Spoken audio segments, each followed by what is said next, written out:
Attention, please. Eastern Airlines Flight 19, now ready for departure. Welcome aboard the Walt Disney World Express monorail. Now, ladies and gentlemen, we're entering the vacation kingdom of the world. There's enough land here to hold all the ideas and plans we could possibly imagine.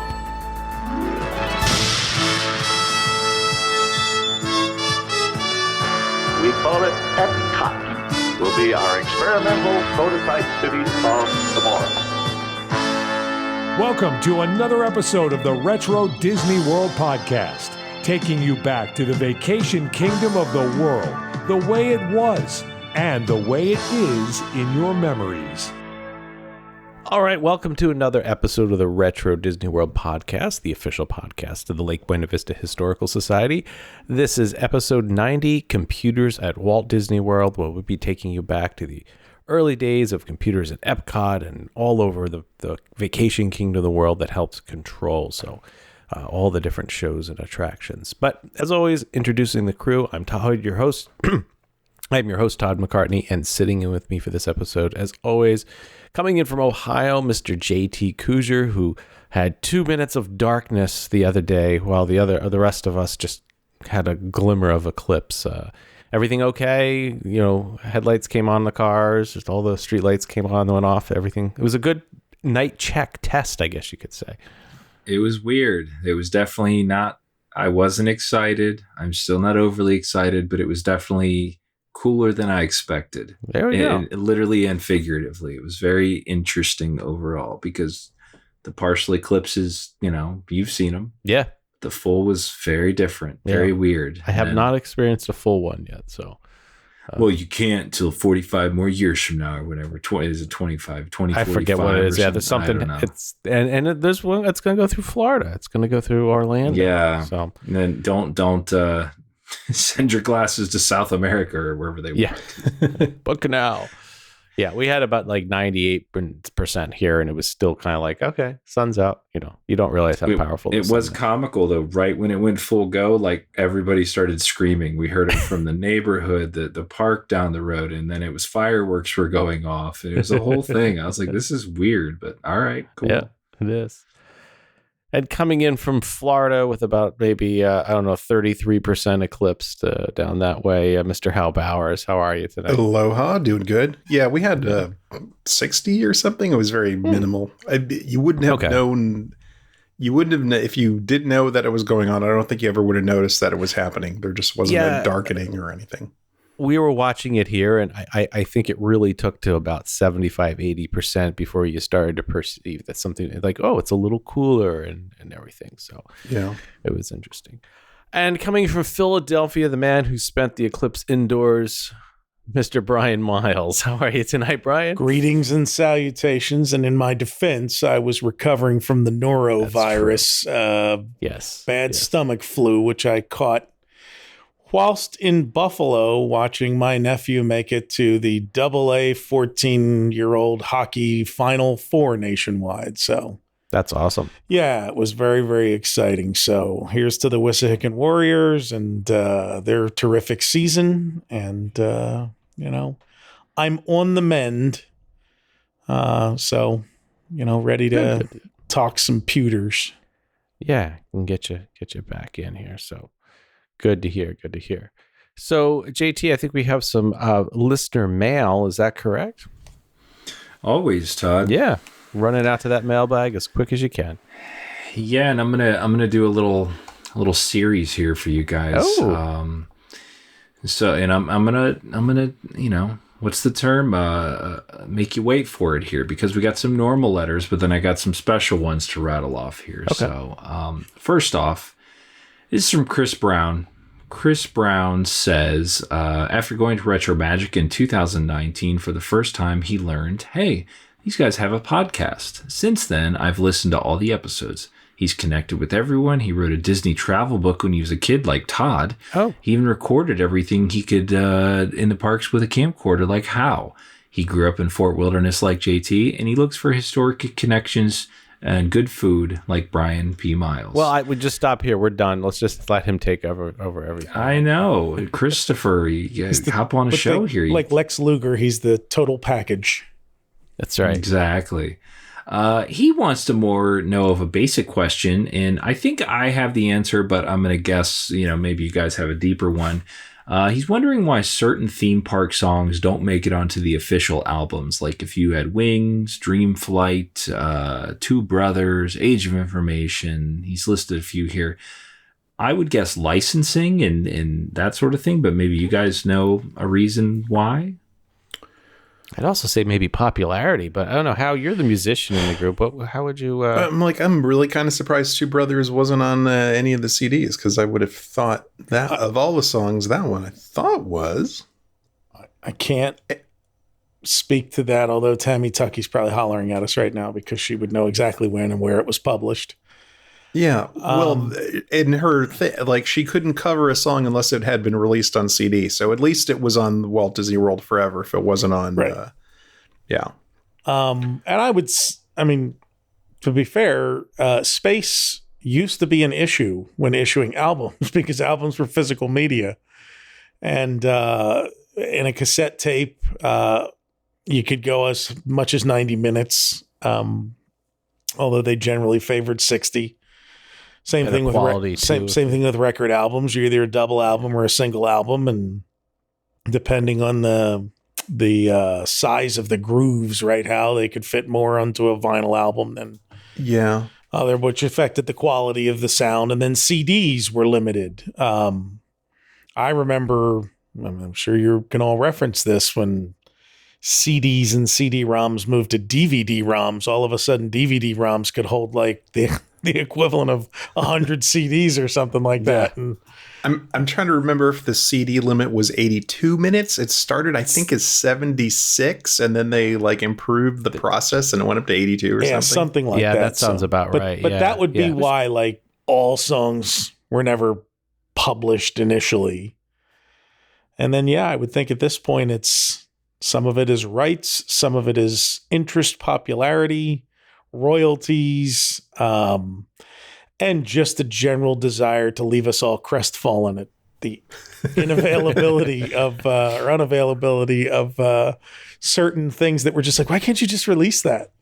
Right. Why isn't everything available for digital download? And I can just. And as we found out, the issue with the Age of Information song was that was one of the few songs that Disney didn't own. That was actually the songwriter retained the rights to that because it was through AT&T.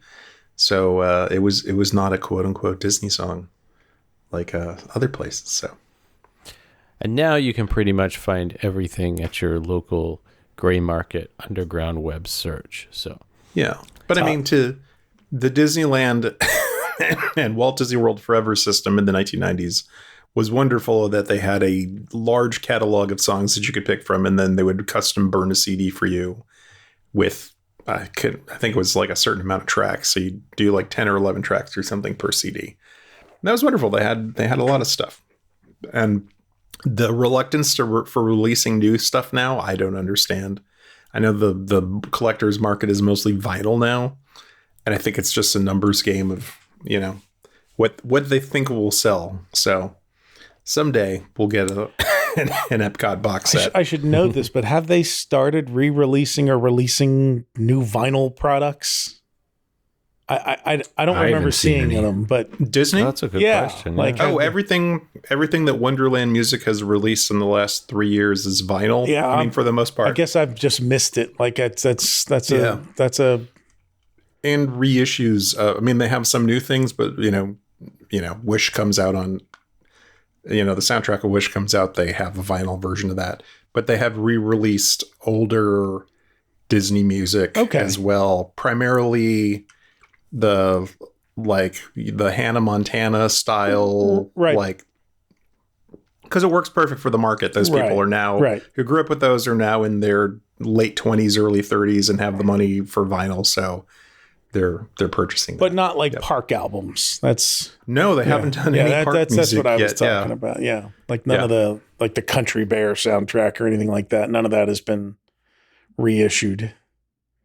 They might have done the Tiki Room at one point. I'm trying to think, like early on, but the park stuff has been few and far between since then. All right. Well, if you're out there listening, get on it. Oh. All right. Thanks, Chris. Next up is Melanie. Melanie says she loved part 4 of Pleasure Island, looks forward to the computer episode, which we're currently on. Thank you so much for your work on the podcast. She asked us, would you consider doing an episode devoted to contests, brand corporate partnerships, and promotions? I think that would be an interesting episode. I think I replied right away and said, I love that idea because there have been so many interesting contests. In fact, I just told the boys before we went on the air, I watched to prep for this episode, Disney produced film from 1982 called, it's a 1-hour special called Computers Are People Too. And it was an hour-long thing about, computers, which were new and newfangled for people and how they work and how kids go to computer camp. And Michael Iceberg's in there. He used to make computer music in where Sunny Eclipse is now. But I was watching it, and it was sponsored by Atari and Scott Paper. And in the commercials, in addition to there being a lot of Atari computer commercials, there were commercials for the Scott Tron, because it was a crossover with promoting the movie Tron, the Scott Tron contests. And so I'm expecting like the grand prize. One thing I expected the grand prize to be was that you win a computer. No, the grand prize was you won a trip to go visit the Walt Disney Studios in Burbank. Oh. And then they gave away Intellivisions, Mattel Intellivision systems. Oh, Intellivisions. Which is a video game system. But there was like, I expected to be either Atari computers or Commodores or something. And no computers being given away on the computer show. So Mattel was the only licensee of the video game companies that had a Tron game. They had 2 Tron games on the Intellivision, so that might have been the that would be why Tron Deadly Discs. And I remember playing that because Mattel's controller had a like a wafer disc on it, right? Unlike where everybody else had a joystick, Mattel's was you used your thumb really just to move up, down, left, and right. And they had these little type of it was a keypad. There was a keypad, and you could, for different games, you would slide in little plastic things so you would know what the keys did. Over what would look like a digital phone, or a phone keypad, dialing. Why can't I?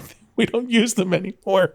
I know. Rotary. But yes, no, not a rotary. It was a push button phone. The numbers would be 1, 2, 3, 4, 5, 6, or a calculator. Set up the same way 1, 2, 3, 4, 5, 6, 7, 8, 9. But it was a membrane, so it wasn't very tactile. But you had this little, this little plastic. And you could stick the little inserts in there for each game. Had its own insert. So if you were playing hockey and wanted to shoot it out, you could push like what would be 4 if the little insert wasn't in there, but it would tell you what each thing did. And it was a very we're on an Intellivision kick here, but it was a very inventive setup for games with the controller and the ability to input a lot of stuff. But I have watched enough YouTube videos, and feel free, watch the 30 best Intellivision games or whatever, these guys that run through and do 30 seconds, 60 seconds of each game. The games were all terrible. Yeah, they weren't programmed just well at all. So blocky and terrible. Yeah, it was. There were some things that were slightly better, but then don't forget Coleco had the same similar concept with the wheel and the stuff, but they reversed it. They had a little joystick too. Though. They had a little joystick, and the wheel was at the top rather than the bottom. So this was. It's funny. They were all designing their own joystick types and ergonomics, but I'm just looking at a picture here. NFL football, you would slide in your thing, it would help you select the play that you were going to do. And they were known, Intellivision was known for having superior sports games to all of the other systems. There was a little more plays that you could run. I remember baseball being very good. Compared to what was available at the time. Oh, the Atari was, that That was rough. Bad. That was rough. Bad. So 2 corrections. There were 3 games. Tron Deadly Discs, Tron Mazatron, and Tron Solar Sailor. And the Solar Sailor game used Mattel and Television's like voice box module to talk to you. Yes. They had the voice module that you could buy for more than the Intellivision. Mattel Electronics presents Tron. So the answer, I think, Melanie, is yes, this is a great idea. And it will be a future episode very soon because there are so many contests I've come across over the years. And that would be a very, very, very fun episode. All right. Next up is Marianne. Marianne says, hi guys, thanks for another fun trip down memory lane with the Pleasure Island episode. I have many fond memories of Pleasure Island from the late 90s. My first time there was in February of 97 during my first year of college. She's sent us some pictures. Her favorite spots were the Adventurers Club and 8 Tracks. She loved the theming in 8 Tracks, especially the funky decor, twister floor, and of course, those awesome Rubik's Cube lounge tables. And of course, no visit to Pleasure Island was complete without going to the Adventurers Club. You can see the New Year's Eve confetti and a few pictures. I really do miss Pleasure Island. Thanks again for the great episode. We will share that out. It's some good stuff in there. She sent some really good pictures.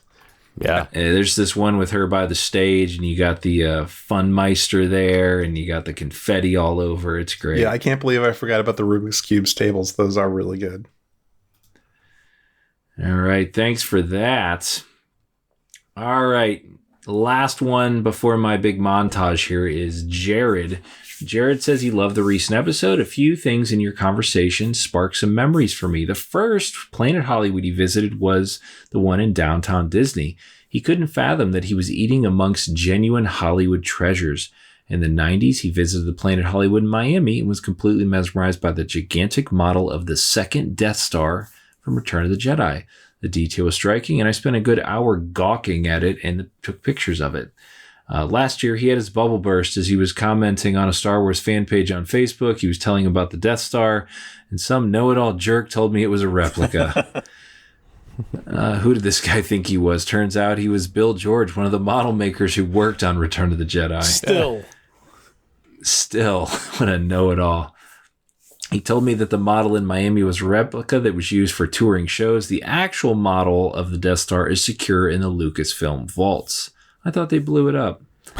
Twice. I also know that, he also knows that the Naked Stallone and Ice was made for every Pleasure Island restaurant and definitely wasn't a screen-used prop from Demolition Man. Oh, man. I know. He says, oh, well. Last month we were talking about how, like, so what? It doesn't matter if that was used in the film, and here it is that half the crap we're still mad about it. Yeah, it wasn't even real.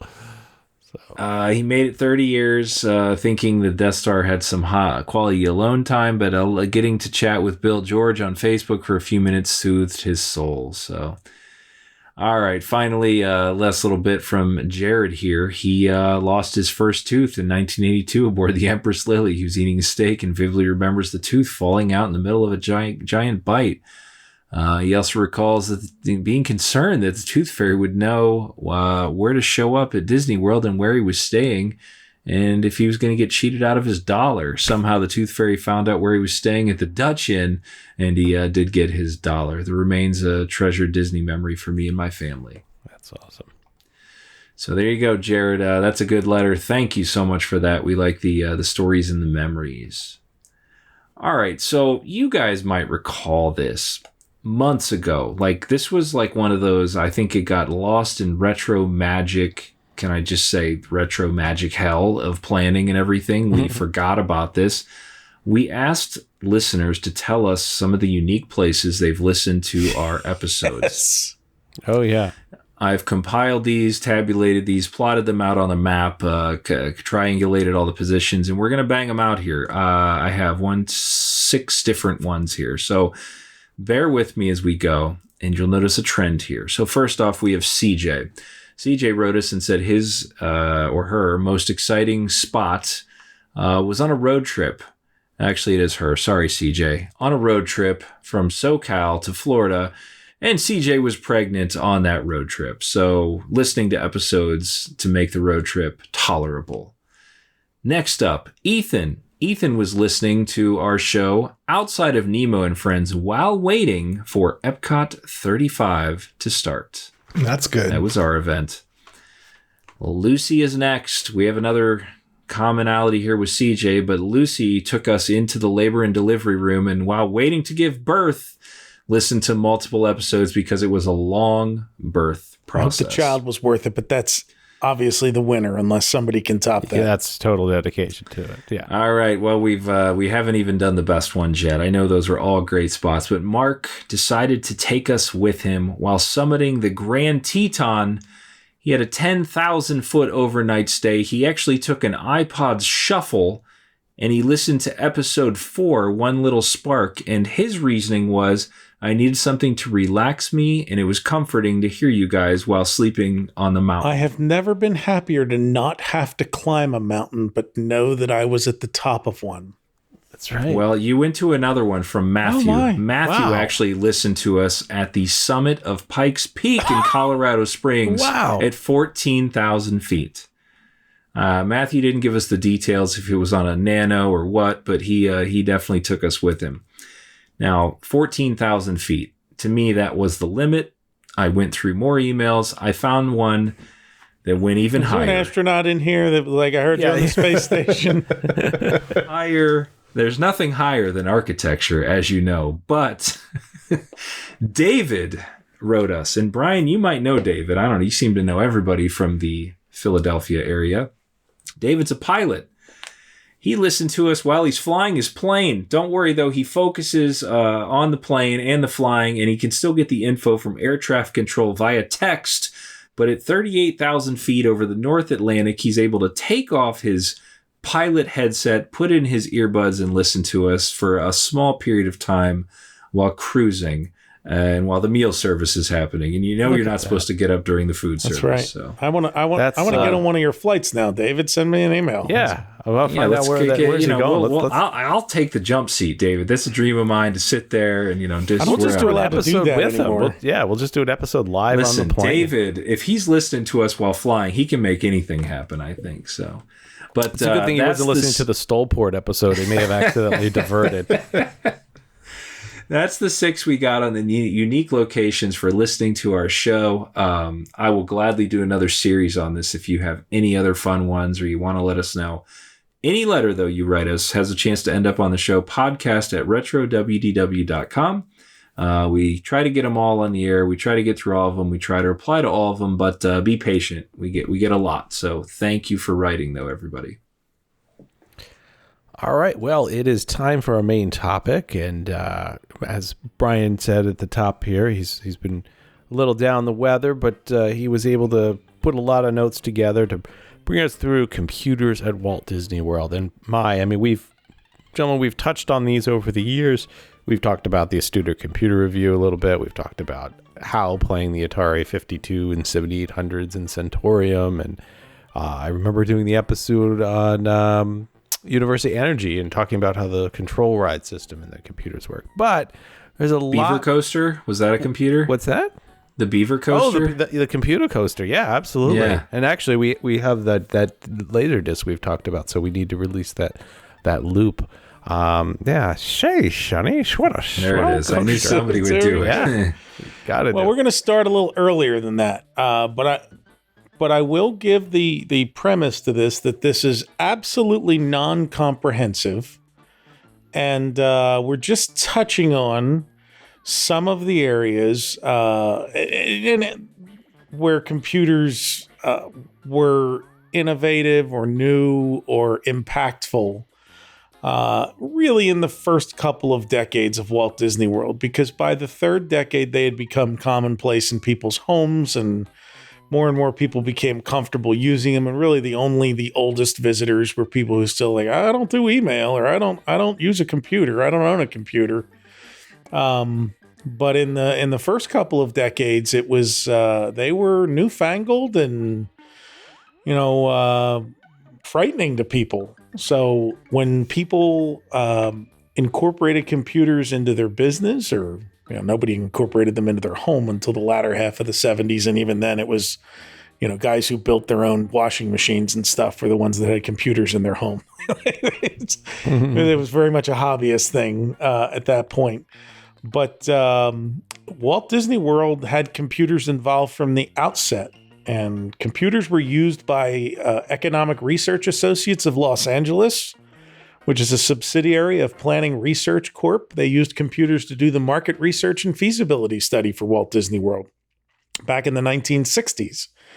In fact, Disney ordering an RCA computer for Walt Disney World was big news in 1971, garnering a mention, actually its own little article in the Today newspaper in the Business Briefs section by Tom Myers. Big headline there says Disney orders RCA computer. And this was in March of 1971. And it says RCA Corp said Friday it is building a $1.5 million computer system. Get that inflation calculator out there, JT. $1.5 million in 1971 to monitor health and safety equipment at Walt Disney World. The computer's video display monitor will be able to keep track of 18 different functions, ranging from fire control and the central energy system to the sewage treatment plant and golf course sprinklers. RCA said that's the equivalent of $11 million. $11 million. That's a bunch of annual passes. RCA said the system is being developed by its Aerospace Services division in Burlington, Massachusetts. Shout out Gary Sullivan. At Disney World, southwest of Orlando, a spokesman said the computer at a later time could be extended to monitor many other things, our telephone system, for instance. Parts of the computer setup will go into operation when the vast entertainment complex opens in Orlando in October, the Disney man said. It will be part of the total communications system RCA is creating for the park. RCA is one of the major corporations participating with Walt Disney Productions in development of the $300 million Central Florida complex. And it says the communications giant is scheduled to sponsor a major attraction in the theme park. So a couple notes here. If you go to Ted Linhart's page, DisneyDocs.net, he has the full RCA proposal or brochure for what they'll be doing at Walt Disney World. So you can read about this computer system and other things that they planned for Walt Disney World. The second is it mentions they will sponsor a major attraction in the theme park. And they did, but it took 4 years and it was Space Mountain. So what's interesting, I actually have a issue of the RCA Engineer magazine, which is a trade, an in-house publication for the RCA Corporation. Right. And they talk about this system, which they called AM and CS, which stood for the Automatic Monitoring and Control System. So as you said, fire alarms, air handlers, fuel reloading, security, secondary power, the waste disposals, like elevators, everything was tied into this system. So that way someone could sit in a room and monitor, basically what was going on across all of Walt Disney World from sort of like an emergency and power standpoint. So that's pretty heady stuff for 1971. It really is. And a few months later, there was such a big buildup for this. In July of 1971, the Anaheim Bulletin on July 26, 1971, Disney World, the headline is, to exemplify computer world. And it says, creativity and electronic communications developed by a pair of old pros will depict the impact of living in the future at the Walt Disney World Entertainment and Recreation Complex that will open here later this year. The exhibit will feature a multimedia showing of how future advances in computers and other electronics communications wired in by RCA technicians will affect people's lives at and away from home in the years to come. The display will be housed in the Tomorrowland area of Disney World. Now, we all know, or if you don't, when Disney World opened, when Magic Kingdom opened, Tomorrowland was 2 attractions, and then a snack bar and a bunch of umbrella tables. In fact, we just got a new slide from early 1972, and it's another great shot of like just this barren Tomorrowland where there was nothing there. So I don't think there was any kind of RCA display until they built Space Mountain and had the exit there where they, promoted I can tell you the story behind that, which might end up parlaying into a future story on here, which I'm sure you're going to tell. So as it happens, RCA was one of the partners that in the 1969 April 30th press, event, RCA was there and put out press releases about these systems that they were building. And they also put out a piece of concept art for this thing that you're talking about, Brian, which you'd basically take a tour and look over the computer systems of Walt Disney World and see how everything worked. And RCA exited the computer business in 1971 after they had sold the one or a few systems to Disney, and they sold off the computer assets to Sperry Corp. And that's how Sperry and Disney end up getting together for Epcot Center in the 1980s. We're going to spend a lot of time talking about Sperry Corporation. So there you go. That's why RCA is out. And RCA was like, we're getting out of the computer business. And that's why it took, another couple of years to find something that would excite the consumer side of things to get RCA to sponsor Space Mountain, and why the Selectavision television was like one of the big things that they showcased and promoted their home Space entertainment Mountain products instead exactly of and lifestyle products instead of business machines and whatnot. I get it. Well, that's interesting connection there between RCA and Sperry. The same month that article was published, July 1971, and this ends up in a lot of early promotional and articles about Walt Disney World. And one of the things you hear about the challenges of building in the swamp, in the middle of a swamp, in the middle of nowhere. Disney opened its phone system, the Vista United Communications, Walt Disney World's telephone system, the world's first all electronic telephone company, and famously, the switchboard was in the second floor of Cinderella Castle, right? I believe that's where that is in this. Yeah, that is the story. That's where the switchboard was for many years. I will jump ahead a few years after the park opened. Now, can I ask a question? I'm sorry. I've heard this rumor, this thing, the switchboard is in Cinderella's castle. It was this whole thing.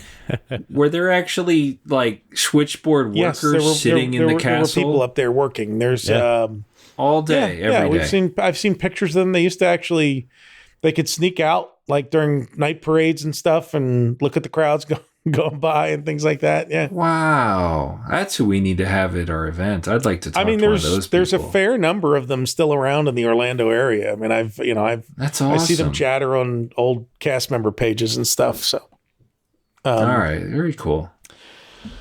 So one of the innovations that they, again, had in the early years was a computer satellite system keeping track of water levels at Reedy Creek.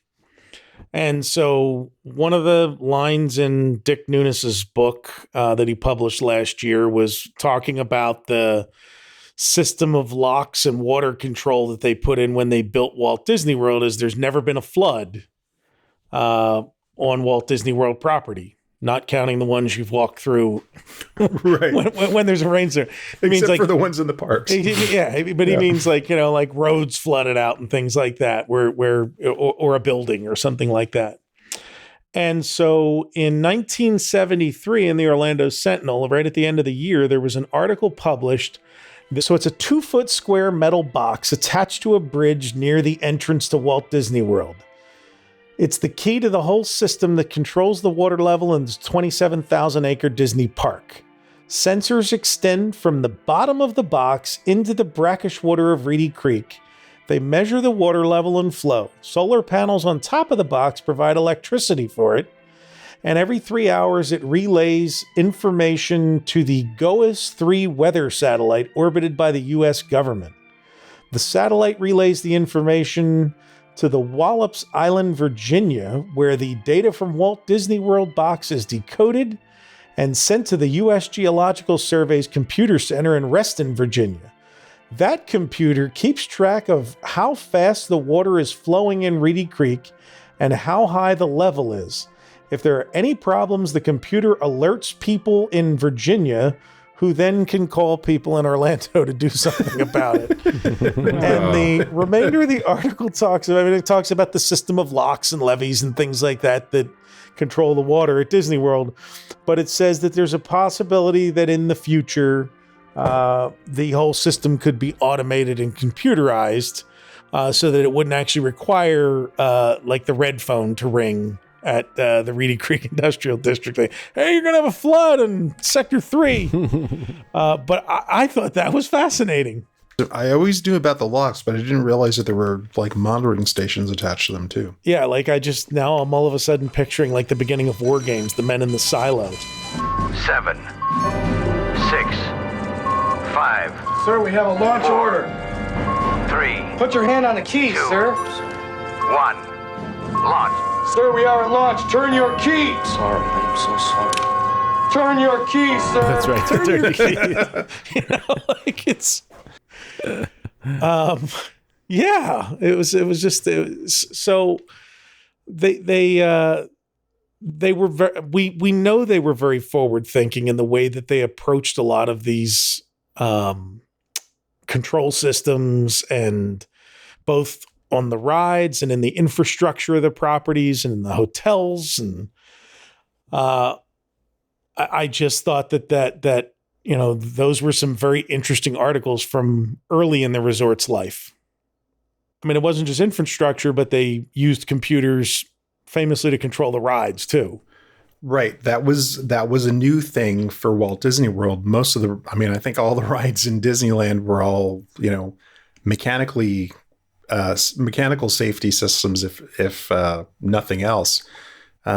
So as computers started to get more, inexpensive, they started to get used on attractions by the mid-'70s, like the Wedway People Mover. So the Wedway People, it's still essentially the same system. I'm sure they've upgraded the computers since then. If you think about the Wedway and the trains, and there's the series of cars, well, there was a system that would basically kind of figure out where the cars were at, and also how fast they were going, and then figure out whether you needed to, use less power or more power on those linear induction motors in order to, keep the speed consistent. So there were a series of sensors which would then get fed into the computers, and they actually used Data General Nova 2 computers along the track in order to keep track of where everything was. And I want to say there were 6 of them that were used. I think that sounds right. In that function. So it's a really funny looking computer too. It doesn't look anything like a computer that you think of today. It more or less just looks like a rectangular box with some like flip switches on the front. There's no displays or anything. So it's, I guess primitive by today's standards, but it certainly did the job well enough. And then also Space Mountain had a computer controlled system with its block system in order to keep the cars from running away from, hitting each other. And I can remember when I was, young, you could peek up into the control tower and you could see this kind of monochrome screen with some statuses on them. And as the controllers would sit there in the center and watch the cars go up the little screens, the infrared monitors. Yeah. Which again, also it was just like live TV at that time. You could see like little things on display kind of like turn on and off. And of course I had no idea what it was probably at the time. You couldn't read it so well, or I couldn't figure out what it was, but it was neat to see that. So computers, started to come in for these control systems at that point too. Right. And then the rides themselves, they famously had the DAX system, the DACS, which is digital. Is it animation or audio controls? It's the digital animation control system. Right. So, I mean, we can talk about audio animatronics for a second. Yeah. But I do know that we'll tell them what it is. But in 1971, they used a Honeywell 516 computer that was as big as a desk. That was their first computer to run the DAX system. But everything ran out of a central spot. I don't know if it still does or not. But yeah, I mean, in the Magic Kingdom. Yeah. So in a nutshell, kind of, audio animatronics can be programmed or was programmed originally at Disneyland and at the World's Fair in a couple of different ways. I mean, everything from pieces of film that someone put like actual silver metal on, and then there were cams that would read when it hit the bump of the silver metal, kind of like a music box, and then that would cause a lever to move, which would then cause the figure to move if they did that. The reason I believe that audio animatronics is called audio animatronics is because when the Tiki room came around, they actually recorded the control tracks of like how the birds were supposed to move, like as an audio file, and then it would read the audio on the film and convert that back into digital, not digital, analog signals that would then move the birds. Later on, prior to that, it was steel discs, right? That was later, actually. Oh, that was later. Haunted Mansion used the disc and cam system, and maybe Pirates did too at Disneyland. I mean, you got to say it's reliable. So to describe this to you, think about a stack of records like on a platter, maybe 20 or 30 tall, all on a single axis, right? So there's these spinning discs, and the spinning discs spinning slowly, very slowly, and they have bumps on them.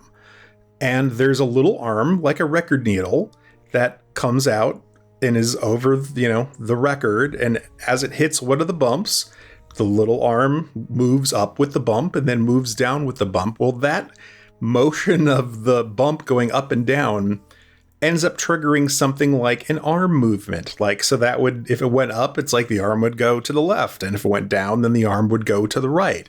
So when you think about it, every animatronic joint had to have a disc associated. Absolutely. Each control was on a separate disc, and you were limited by the speed of the turning, the resolution of the cut on the edge of the disc, and the size of the disc. A smaller disc would have less space and less record. So you had to have giant discs if you want to have long-term. They look like the one on Voyager, on Voyager 1. Yeah.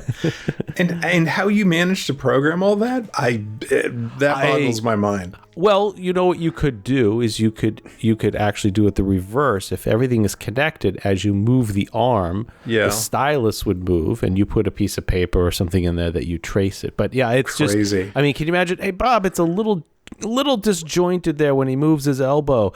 Can you bring the grinder out? So the other thing to remember about the system, because there's moving parts in it. Yeah. And they controlled not only the movement but also the sounds in the in the attraction. Those they're called platters, right? I think they were platters, is what they called those record things we're talking about. The machines, all of it, they notoriously required a tremendous amount of maintenance, and so there are all of these former Imagineer cast member testimonials. When somebody shares a picture of these machines, about how they had to wax them all the time, and that there was a maintenance schedule. And then the one guy's like, didn't you have to wax them every week? And another guy's like, we had to do them every single night on third shift. And they used car wax. And they said they did half the floor a night. It was turtle wax. It was the wax of choice. But they also had to use anti-static spray and alcohol for the rollers. And just imagine this every night to keep this stuff running. Yeah. It reminds me of the guys repainting the shooting gallery in Disneyland every night. That's right. Oh my God, yeah. So now the mouth would actually run off an audio tape. So it was kind of like a Teddy Ruxpin. So when it would hear when it would get the like, oh, I see the signals going up, I'd open the mouth, and when the signal drops, it would close. So you could do fairly rapid, or I guess rapid enough mouth movement without having to actually program the mouth because it would go by the audio. So at least for simple characters, stuff like Lincoln and whatnot required more programming. But for like a country bear that just has an open and closed mouth, that worked well enough. So being able to take that and computerize it, oh my God, what a godsend! One of the very earliest sets of slides we got that I've scanned multiple times I've never let go of because it's so wonderful, was the one where the guy went around and took pictures of all the food service locations. In 1975. And one of the funny things from that is the cash registers, because when they opened, the cash registers could just have easily all have been on Main Street, USA in 1901, because they were just those big, giant suite of registers that, you pushed the 50 cents button or the dollar button. And at a certain point, whether it was the late 70s or early 80s, I'm not sure when, the Magic Kingdom transitioned from the sweeter registers to the NCRs, which is National Cash Register. And the way I can most explain it to people of our age, and I'm pointing at Todd and Hal, is there was that McDonald's was the first ones I remember that had it, where instead of a register with just numbers in front of you, they had where you would push the items, like, oh, he's getting a fish fillet, and then you would add, so they would just push, fish fillet meal and French fries and, a Coke, and that would generate the order on a computerized digital screen. And the Magic Kingdom switched to those at a certain point where a guest would order at the front counter, and when they first started doing it, like, to get, guests at Disney World hadn't seen this system before, so they didn't realize the order was already in the back. You do it now. You stand out there and you tell the person at the register what you want, and then you walk back. Now they make you wait, wait till your number's called on your telephone. But back before that, remember, you would just place the order at the register, and then you would walk up to the counter in front, wait for them to bring you your food. Well, in an analog world, the way people thought it worked is when you got your receipt, you handed your receipt to the person, and then that would tell them what they're supposed to pull for you from the back at these counter service locations. And it blew people's minds in the early 80s, and like when they would tell the cashier at the Magic Kingdom, I'll have gelatin and this and that, and then walk up to the counter and the tray was ready with everything, without them handing the person anything. And so that was that was one of the computerized innovations that was early. Yeah. They were early adopters of that. And when we say computers, we have to really think about that, the first computer years ago was an abacus and all that. And computers, we always think of something electronic and digital, but these are all types of computers. So funny thing is, I will never forget the first computer class I took, which was in 5th grade. So I'm aging myself. For those of you listening who are under 40, who grew up with computers, the rest of us out here, when the world started to transition to personal computers, they had classes in school, and it was literally introduction to computers. You didn't know it when you showed up. You know what to do with it. Yeah. Yeah. And so where they would tell you, this is a keyboard, this is a diskette drive, this is a floppy drive, here's RAM and ROM. They would teach us those things. And one of the things I remember them teaching us was your brain is a computer. There you go. That was one of the lessons I remember, was them explaining to us how our brain was the original computer. There is a great series. I'm going to have to look it up here on YouTube. It's Computer Chronicles. Yeah. There's a lot. Yeah, all the episodes are out there. It's so great. Look that up on YouTube. We'll have to put a link in there. I mean, it's absolutely hilarious. Welcome to the Computer Chronicles. I'm Stuart Chaffee, and this is Gary Kildall. On today's program, we're going to be talking about mass storage devices, disk drives, floppy disks, Winchesters, and some of the newest technologies for improving the mass storage of computer data. Gary, we call a disk drive a peripheral, but really it seems to me of all the peripherals, a disk drive is really a key part of a computer system. There really aren't too many serious applications you can run on a computer without a disk drive. Oh, yeah, that's absolutely true. The best part of this is just that everybody is dressed up during the entire episode, too. Like, everybody's got a suit and tie or dress on. Absolutely. Just to talk You're on about television. computers. Have some respect. Yeah. I mean, imagine that my Aunt Dee, my Aunt Sarah, she was Dee because it was Sadie, and my dad couldn't say Sadie when he was little, so it was Aunt Dee Dee. She lived to be 100 and died in 2005. She was born in 1905. So when she was a kid, there were more horses and buggies on the road than there were, Schwartz in his Hupmobile. Yeah. And it's like, imagine those people who were born in the Victorian era being alive to like watch PBS and have them try to explain to them like these people having computers in their homes. So I don't want to skip over, the rest of the Magic Kingdom's first decade, but obviously any discussion of computers, all roads lead to Epcot. And at that point, computers, by the time Epcot's construction was announced, personal computers were being sold in stores. The Apple One was out, the Altair was out, and I don't remember when the Atari came out, but there were the certainly home video games were out and things like that. So it was becoming more, certainly if you're building a place that's profiling the future, computers are going to be interwoven. Oh my God. Okay. So the Atari 400 and 800 came out in 1979, and I'm guessing the VIC-20 certainly must have been out by 1982 as well. Oh, yeah. Yeah. And the Commodore PET, I think, predated that, right? Yeah. Yeah, Mm-hmm. that was my first computer. The release date of the VIC-20 was 1980 in Japan and worldwide. I think the PET was like 77. I think that. Yeah, there were many incarnations of the Commodore PET. Let me just check here when the first one came out. January 77. Right. So to my point, 76, 77, these home computers that you could actually had keyboards and you could actually use. Right. Oh my gosh. And software started to be published for the TI-99s and the Timex Sinclairs and the Timex Sinclair. I remember TRS-80 came out then too. The original Model 1. I remember the library had one, and my friend borrowed it, and we're like, okay, we're going to play a game. Well, it didn't come with a tape from the library, so we sat there and typed the whole damn program in, and then had to run it. And of course, once you turned it off, you lost it. They didn't give you anything to save it with. But the Commodore PET was amazing, though. My dad had that originally he used it for his business. And he let me have it after he moved to a K-Pro, which was another steel beast. KAYPRO, yeah. Yep, it was portable, had two dual floppy drives. Portable as long as you can lift 50 pounds.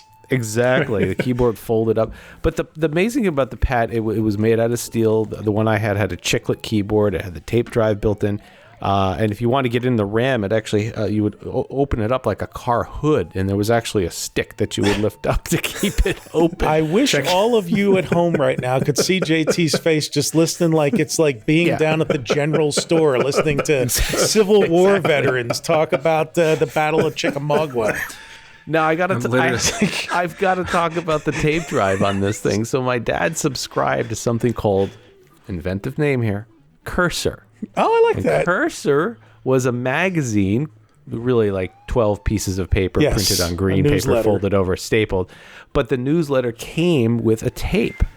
And it was all these programming geeks that got together and put this thing together. And Cursor ran for about 3 to 5 years. So he subscribed from one all the way up to the last one. And they would come with some software on it. And these tapes would have 5 or 6 programs on it. There were always 2 or 3 games, and then there would also be some other software, but you'd have to load you have to load the program that you knew what was on the tape, and it would literally play at the speed of a cassette tape, found dungeon, and then you'd sit there for 6 more minutes and be like, found chest, found checkers, loading checkers. And, 20 minutes later, however long to get through the tape, you would get your program and run it. But here's the really crazy thing. My dad says to me, he says, oh, they're, in the latest, one of these newsletters, Todd, he said, and I'm in what is this? This is 1982. So I'm in second grade, third grade. And he says, we can add sound to it. So we go to Radio Shack and we buy a little mini amplifier. We get some alligator clips and some wire and all this stuff. And lo and behold, we follow the instructions. So we had to isolate one of the breadboard pins in the back, or edge connectors, and put an alligator clip on one and clip. And wouldn't you know it, we turned it on and we played these games and boop, boop, but it was fabulous. They had gotten sound out of it. They had hacked to get sound. So I will say this about the computer world back then, and this sounds so weird because today it's your Mac or your PC or maybe your Linux. But there were literally 6 to 8 competing computer systems back then. You would pick whichever one that you liked, whether it was Atari or Commodore or the IBM PC Junior or the Timex Sinclair or the TI-99. I mean, Radio Shack had 2. You get the TRS-80 or the Tandy Color computer. They had 2 different lines, completely different software, completely different capabilities. And a lot of it was price point for people. And, parents were very leery of, well, I don't know if we need a computer in the house, Right. Yeah. Oh, the Coleco Atom. And there were so many different ones that you could get. The Mattel Aquarius. And gosh. Yeah. I mean, there were just all of these. And some of them were literally only on the market for 15 months, 18 months before sales just didn't justify continuing to produce them. And so, but everybody, Magnavox, they were all looking at either getting into the business or, and then when IBM got in 1981, everybody thought that was the giant killer. And it did weed some of the 80s were the great killer of platforms. And so by the time you got into the 90s, there were a handful left, which was Apple and the PC platform. IBM became generic. In fact, IBM sold their business to Lenovo and got out of the making personal computers, I think, by the end of the 90s. There was still Commodore Amiga was out there for a while, but that had died off by the end of the 90s. And it was a fascinating era, as you can tell, because we get so excited talking about it. But the epicenter of, as I've said, computers on Disney property really became Epcot Center. And computers on Disney property that were guest-facing, where the guests really interacted with them, saw them at work, where Disney promoted what they were doing. And that did come from their partnerships. If you look at their sponsors, General Electric obviously was involved in the computer industry at the industrial level, at the business level. And Sperry Corporation being the initial sponsor for Communicore, the Bell System being the sponsor for Spaceship Earth. General Motors was putting computers in cars, putting computerized components in cars. All of their sponsors in some way or another seemed to be, leaders in their industry at innovating and incorporating, advances in technology into their businesses. And so that's what they wanted to project in Future World. Right. Except for Kodak, and we know what happened to them. Well, they hung in there for a while. They were a giant for a long time, a long time. They remind me of the speech that Danny DeVito gives in the play turned movie, Other People's Money. The surest way to go broke? Keep getting an increasing share of a shrinking market. Down the tubes. Slow but sure. At one time, there must have been dozens of companies making buggy whips. And I'll bet the last company around was the one that made the best goddamn buggy whip you ever saw. Now, how would you have liked to have been a stockholder in that company? And that's Kodak, making consumer cameras that eventually there's no market for it. So let's talk about the Sperry Corporation a little bit and its sponsorship of Communicore and where that reached in other parts of what they did at Epcot.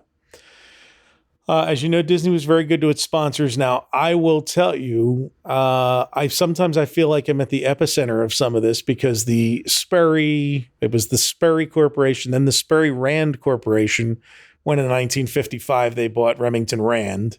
So they were making typewriters, they were making military hardware, they were making business computers, they were making scientific machinery, gyroscopes, all kinds of things.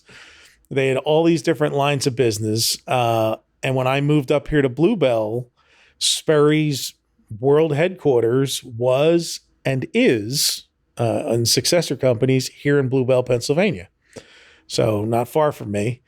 And in addition, my dad's office in Bluebell, Pennsylvania, his first office when he opened his business in the same building as Data General, who you just mentioned before, Data General. Because I guess all these companies populate near each other. There was a major Honeywell outfit right off the turnpike in the next town over for a long time. So anyway, Sperry was there. Sperry was a major computer contractor. They signed on as one of the original sponsors at Epcot. And one of the funny things that part of what they worked in there was both Communicore and the Astuter Computer Review, which is, we've talked before, the shortest lived attraction at Epcot from opening. What was it, 9 months? I think it was open before they closed it, right? And it makes sense if you watch it. There is one good film of it on YouTube. And it was for another age because it's just, a Broadway song and dance routine introducing the computer system at Epcot. And the two, I'm sure it seemed like a great idea when they designed the show, but in practice, it didn't really play very well. But what it did do the wow moment there is when they drop the screen and you see the computers that run all of Epcot. So we mentioned at Magic Kingdom, they had the DAX system, which was a centrally located computer, which, Hal, you said RCA was originally going to have a setup there where maybe you'd be able to see those systems in operation. The concept artwork is very similar to what ended up in his Studer Computer Review. So in Epcot, it was a Studer Computer Review, and then it became Epcot Computer Central, right? Backstage Magic was the show. Magic, that's it. That's it. And Backstage Magic basically was the retooled version of it where they had a woman, Kathy, was it maybe? I'm Julie, and this bright bit of energy gets his name from input-output. We call him IO for short. We'll have her at the next event and just project her from the ceiling coming down to tell everybody what's going on below them. Now they're serving your breakfast. But for people who weren't exposed to computers, it was a wow moment. So you would be exposed to this in the attraction, this central area where all of the attractions in Epcot were run from, and same platter systems originally. One of the funny things about them is, and I know we're going to jump into this right away, is your best view of this, aside from the attraction itself, was in a movie called Daryl. Now, before we get into Daryl, there is a famous scene in Daryl where there's screenshots, and we'll show them. And the part of the movie was filmed in this room where you're supposed to be at like some government computer center. And you'll see all of the cabinets are orange. And one of the funny things about it is that was what Sperry's product looked like.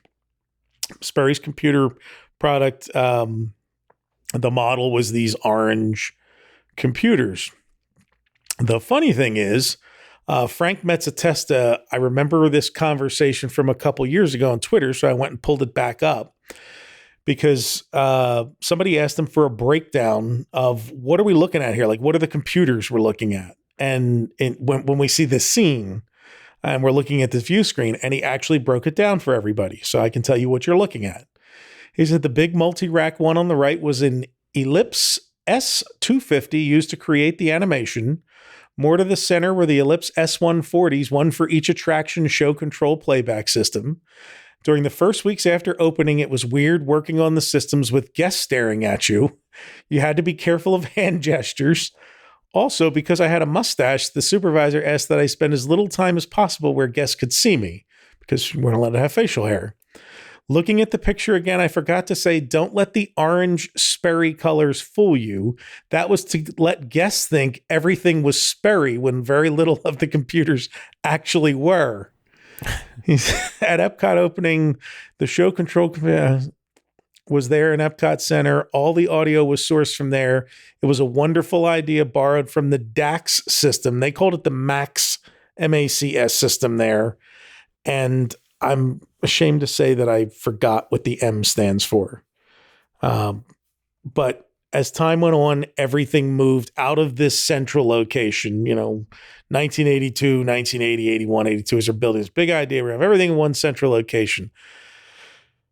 Epcot's, 4 times the size of the Magic Kingdom? Running everything from one central spot, that means if you have something running the American Adventure or Imagination from Computer Central or the computer center there, there's physical wires running all over the place there.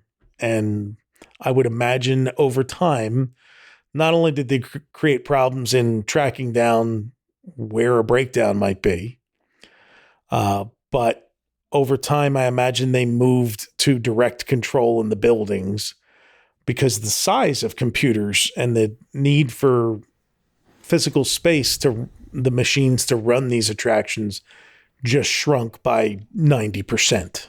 Yeah. I think I took one of the Innovations in Action tours back in the mid-90s and got to see DAX in the Magic Kingdom. And the gentleman who talked to us in DAX was extremely forthcoming about how things worked, which was surprising.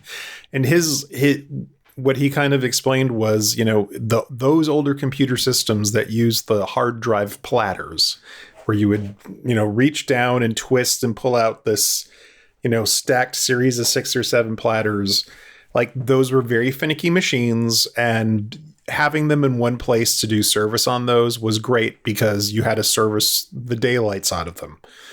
And, the bin loop machines that they would use for the audio with the tape that would capture, it made sense to put them all in one spot. But as soon as everything got digital and a lot smaller, it no longer made sense to have them in one central location. As they started installing the new shows like, Splash Mountain, it's like then everything was just housed right there. And that change, by the time you get to Disney MGM, there is no computer central anymore. All the attractions, computer and control systems are just in the attraction itself. It was really interesting to me how once you're looking for it, you notice how often they try to wedge the sponsors, especially in this situation, the sponsor's product or the visibility of the appearance of the sponsor's product into things. Because when you're looking at that control room, when they drop the shield, the screen, and you can see into the computer center, there's Data General computers in there. There's Sperry computers in there. There's some that Disney built. There's other people's products in there, but they're giving you the appearance that, hey, this is all Sperry stuff. There's the famous, I will share it with the thing, but the bizarre picture in the Grand Canyon Concourse where they just pulled I think it was the 20th anniversary or the 15th anniversary, where they just have Mickey standing there and the monorails over top, and there's people from all aspects of the company. Chef Keith Keogh's there holding a giant ham or something like that. And they have a reservation computer sitting there, which is a Sperry. And then there's the one picture of Mickey, the promotional image from the 80s of Mickey sitting at a Sperry computer. And then I noticed today how so Sperry in 1986 was taken in a hostile takeover by the Burroughs Corporation. And then they relocated the headquarters to here. So they kept it here in Bluebell. And it became Unisys, which still exists today. Unisys' headquarters is down the road. That sponsorship lasted from 82 to 90. It was the first 10-year contract, and they let it expire in 92. My neighbor Jack, across the parking lot from me in my apartment here, was the last Sperry Unisys rep for Disney, but he only had the account like literally in the closing months. So wow, he's told me a story about visiting the computer room, seeing the map, that, you know, being surprised when they showed him they had a map up there that showed him. You've seen the map before where they show you the Walt Disney World property and then there's a little dot. What's that? Oh, that's the size of the Disneyland property if you put it on.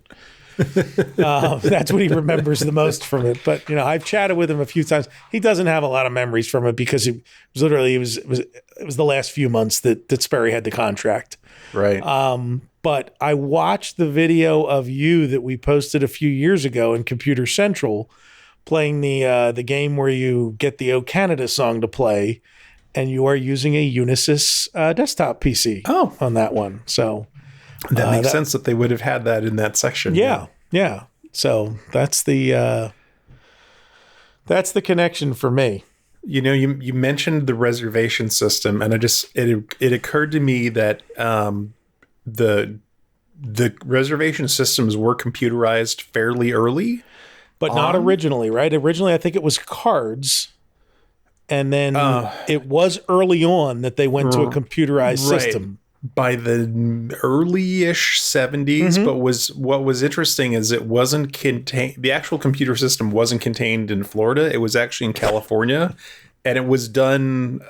They were dumb terminals in Florida that would connect to the machines in California to actually like do the computing, which is how it worked in the old days. It's like if you were in a university system, it's like the main computer was housed somewhere. Yes. And then there were just what they called terminals that you would, like in Tron, it's like you would walk up to the terminal. It wasn't a self-contained computer. It would go off to the master computer and you would get your little bits of time that you were allowed to use on it and do your work. And then when you were done, it's like you walked away, but you didn't have floppies. Everything was stored remotely. No. In fact, if you watch the movie Jumpin' Jack Flash, that's one of the last places I remember kind of seeing a terminal operation still running in kind of the latter half of the 80s. I mean, that was movies, I think it was 85 or 86. Right. Whoopi Goldberg's a bank clerk doing wire transfers. But when she sits down at her desk in her computer, you'll see it's just a terminal. It's just a keyboard and monitor. There is no CPU there or anything. So it's all handled back on the mainframe, and you just have just a green screen. When I was in college, so this would have been like 89 or Look at JT just 90? Shaking his head like, you old man. I'm going to get you some soft food and a Docalax. I worked at the Orlando, or not the Orlando Sun. I worked at the Sarasota Herald Tribune nights, like trying to get people to resubscribe to the newspaper. Running the hand press. He was rolling the hand press for each edition. Extra. And Sarasota Daily. It was a terminal. You would sit down and log into a dumb terminal, and it all went to the mainframe that was in their building somewhere. So I had terminals in two places that I remember that I used them. One was in college in the computer room where you would go to use, they had a mainframe, and one of the few terminals that you could use, it's how you could access, and again, I'm going back to 1992, 93, internet relay chat. And and so I remember, shout out Dan Dewey. I remember Dan Dewey, who was a friend of mine back in college, showing me how internet relay chat worked, which was all text-based and this and that. So I would guess that was my first real interaction on the internet. I didn't know what it was before that. And the next year it was you could start getting to it through AOL. It was very bad though. It was very, very bad. The internet through AOL was bad, but Yeah. So I remember that. I remember that terminal being there. I remember there being one in my middle school too, like just one just kind of sitting there, and it just freaked me out. And the library I worked at, which was a college campus library back in the mid 90s, the circulation system was run off of, we had, mainframe terminals to check books in and out. I scanned the barcodes with a light pen to check things and scan people's IDs. So that's how you pulled their account up, and that's how you checked out books. Nice. Todd, tell us about Daryl. Oh my gosh. Well, I had to go find the movie today because I have not seen it. Did you find it on your dark web there? It's gray. It's not too dark. It's on the NAS drive. It's on the NAS drive. I had a copy of it. It's got Peruvian subtitles, but it's fine. Now, so with the dots, is it pronounced Daryl or is it pronounced Daryl? D-A-R-R-Y.L. So, well, we were in that era. You had to give a computer a name because people were scared of them. Right? Yeah. Daryl stood for something. Do you know what it stood for? Not anymore. I knew it one time. Yeah, when I watched the movie, I knew what it was. Data, analyzing, robot, youth, life form. Daryl's an experiment in artificial intelligence. All I can say is that he was never meant to leave here. And he was certainly never meant to be with people like yourselves. Holy shit. He's a robot? Life forms, you lovely little life forms. So it's an artificial intelligence experiment. Oh, okay. In the trouble. So this kid's brain is a, supercomputer basically with amazing abilities. So, and anyway, they decide to free Daryl, and basically it's them chasing him down and trying to find him, and where they restore his memory, and Daryl can drive even though he's a young kid. Any kid can drive as long as you don't mind what they hit. Right. So you're saying he's like a fleshy Johnny Five. Yeah. And so they get his brain back, and then he reunites. So it's oh my gosh, it's been a while since I've seen it. I've got to watch it now. But the interesting part of it is that because, like any 80s sci-fi film, I'm thinking war games, I'm thinking Manhattan Project. There's always some secret place or some computer room and all this. And Manhattan Project, by the way, that's a great movie. Yeah. That was great. When he goes to steal the stuff for the bomb in that facility. But anyway. Yeah, they had to find a location.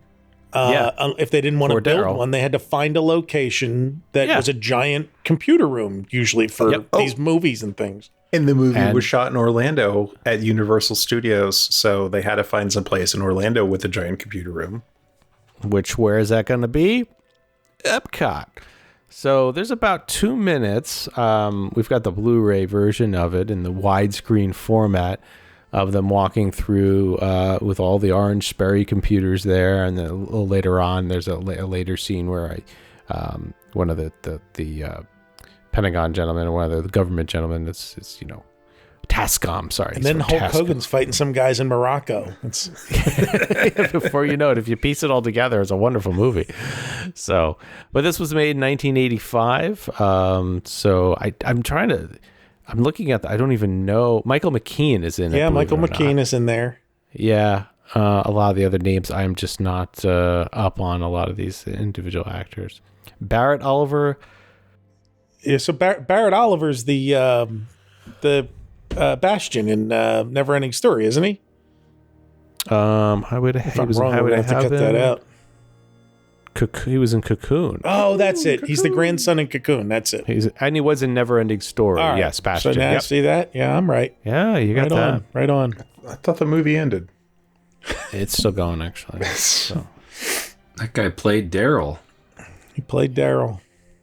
Colleen Celeste Camp. She was in a lot. She's been Colleen Camp, you mean, right? Yeah. Yeah.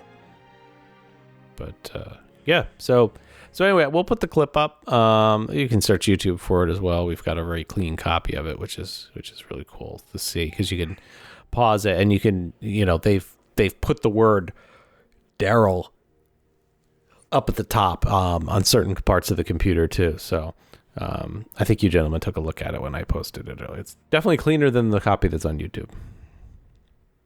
It's a really weird, because it's a really silent scene too, where they're just kind of walking through with the kid. So I love all the little like typewriter things going, the printers.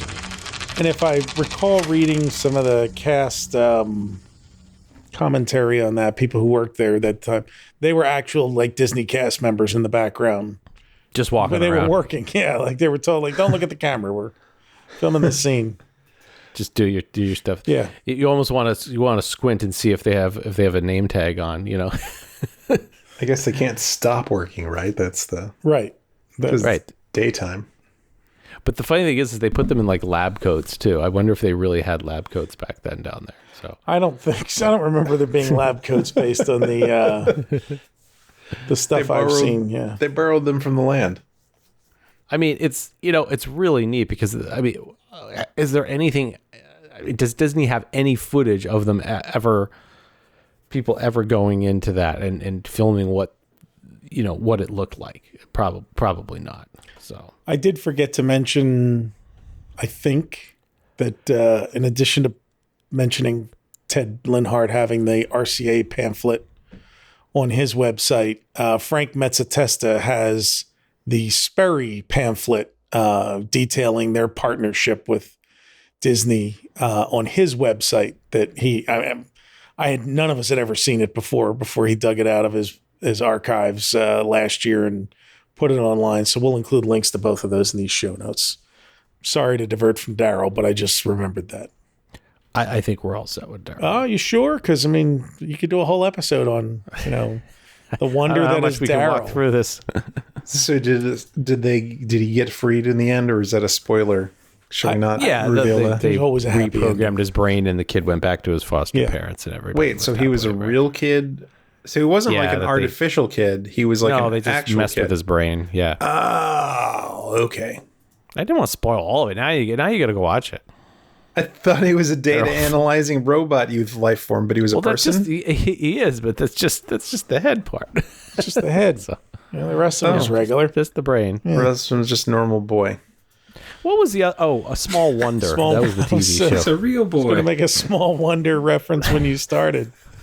And I shied away from it because I was like, we're going to get too deep into the pop culture again. No. Small Wonder was a television show of this girl who was an android type. And that was a weird show because they gave her a robotic voice, which just didn't work. But that was on for a few seasons, I think. The whole thing of through the 1980s where they would have, Eat West World, it's like somehow the technology would exist in that time period for a thing that could walk around on two legs, be self-powered, and be fully functional with no issue. Like, is so ridiculous and preposterous, but it was such the plot point of like so many movies of like, even in Short Circuit, right, where the robot is is starting to get feelings and teach itself things, and even that's like, here, just plug in for an hour and you'll have enough juice to run through the rest of the movie. Like, it's just So Small Wonder was actually on for 4 seasons, from 85 to 89. And the first 2 seasons are available on DVD if you want to go down that path. People love precocious kid robots. That's all I know. That's right. So Vicky the robot was played by Tiffany Brissett. Yeah. Wasn't there a Kirk Cameron movie with where he's like a robot kid that belongs to Alan Thicke?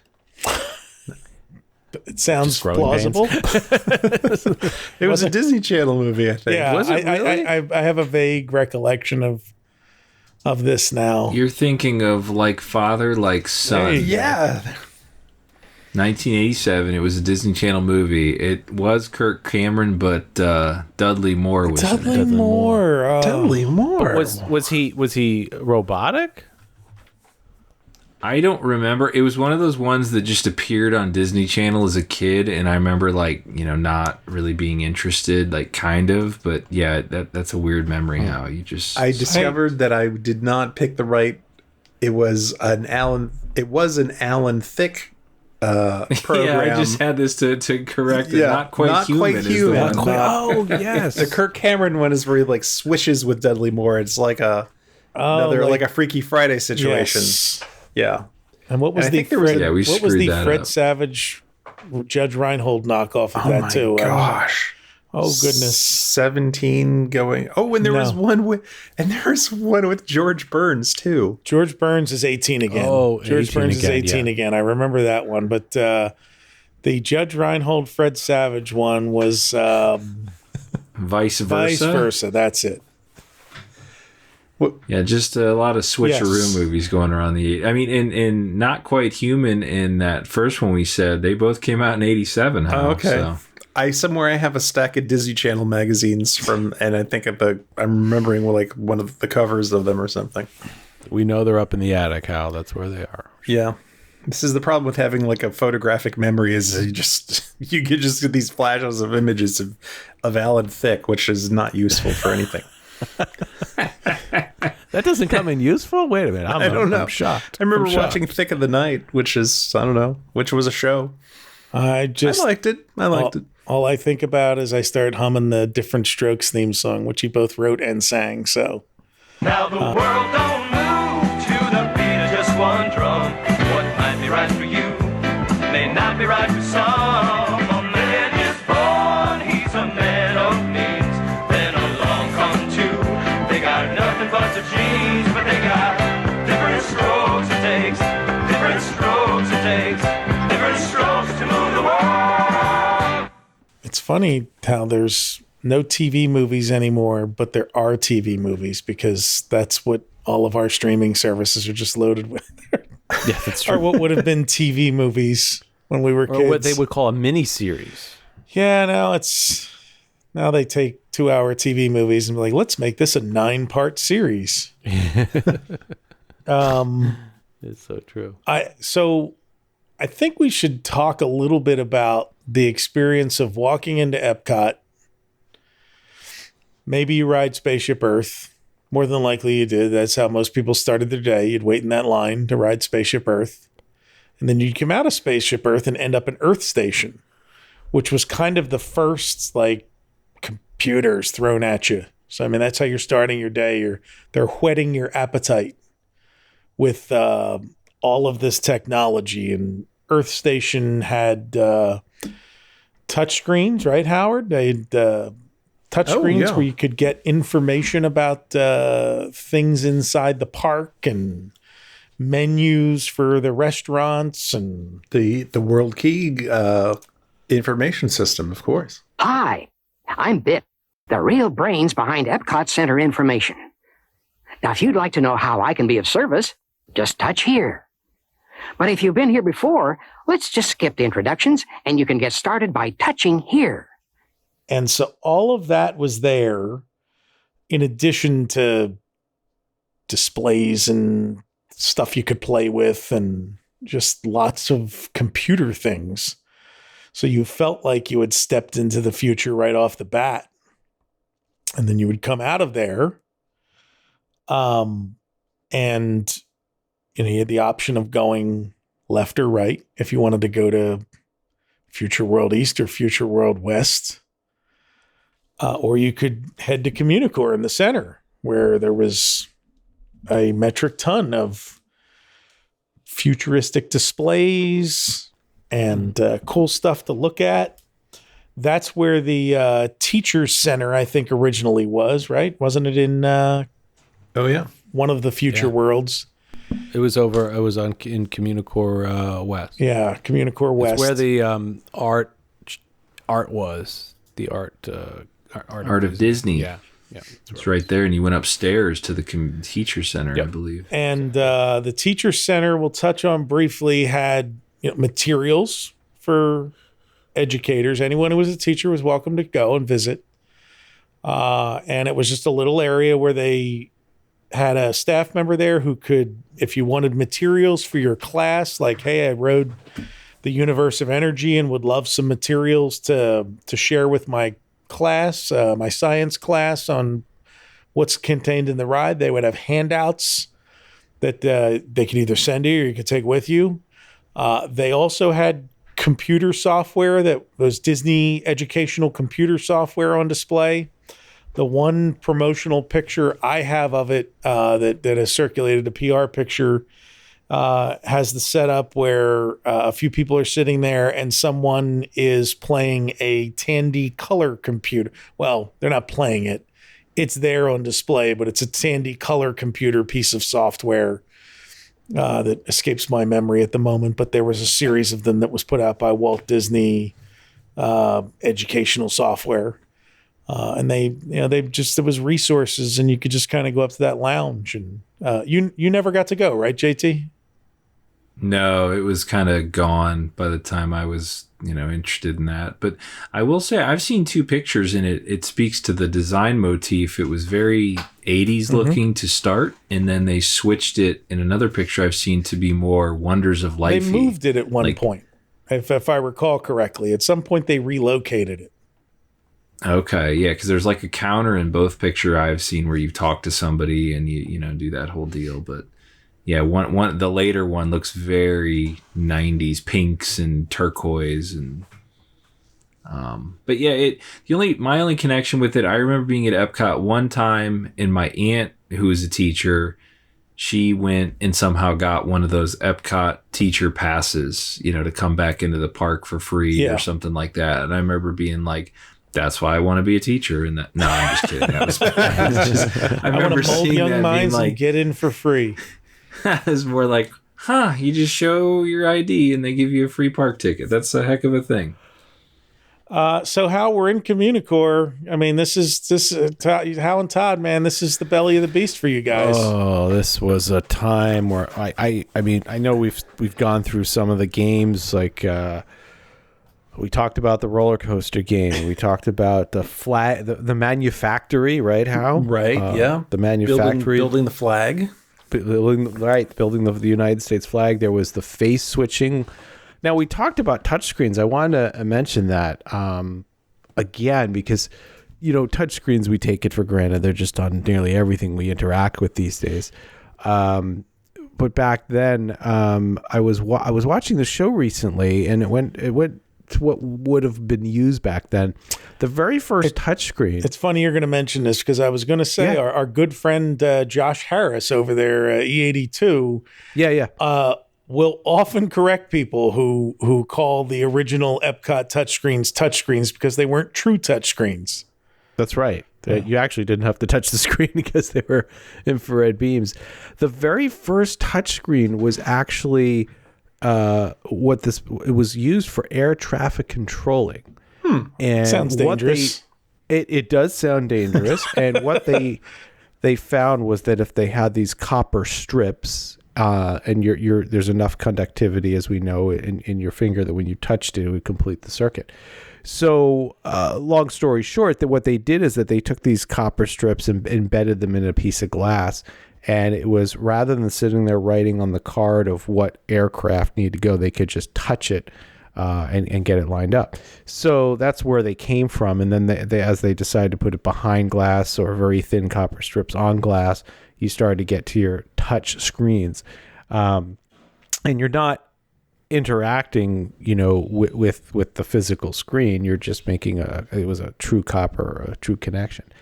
Touchscreens today act a little bit similar, and the best example and demonstration of how a touchscreen works is that they imagine these micro beads on the glass, these tiny micro beads.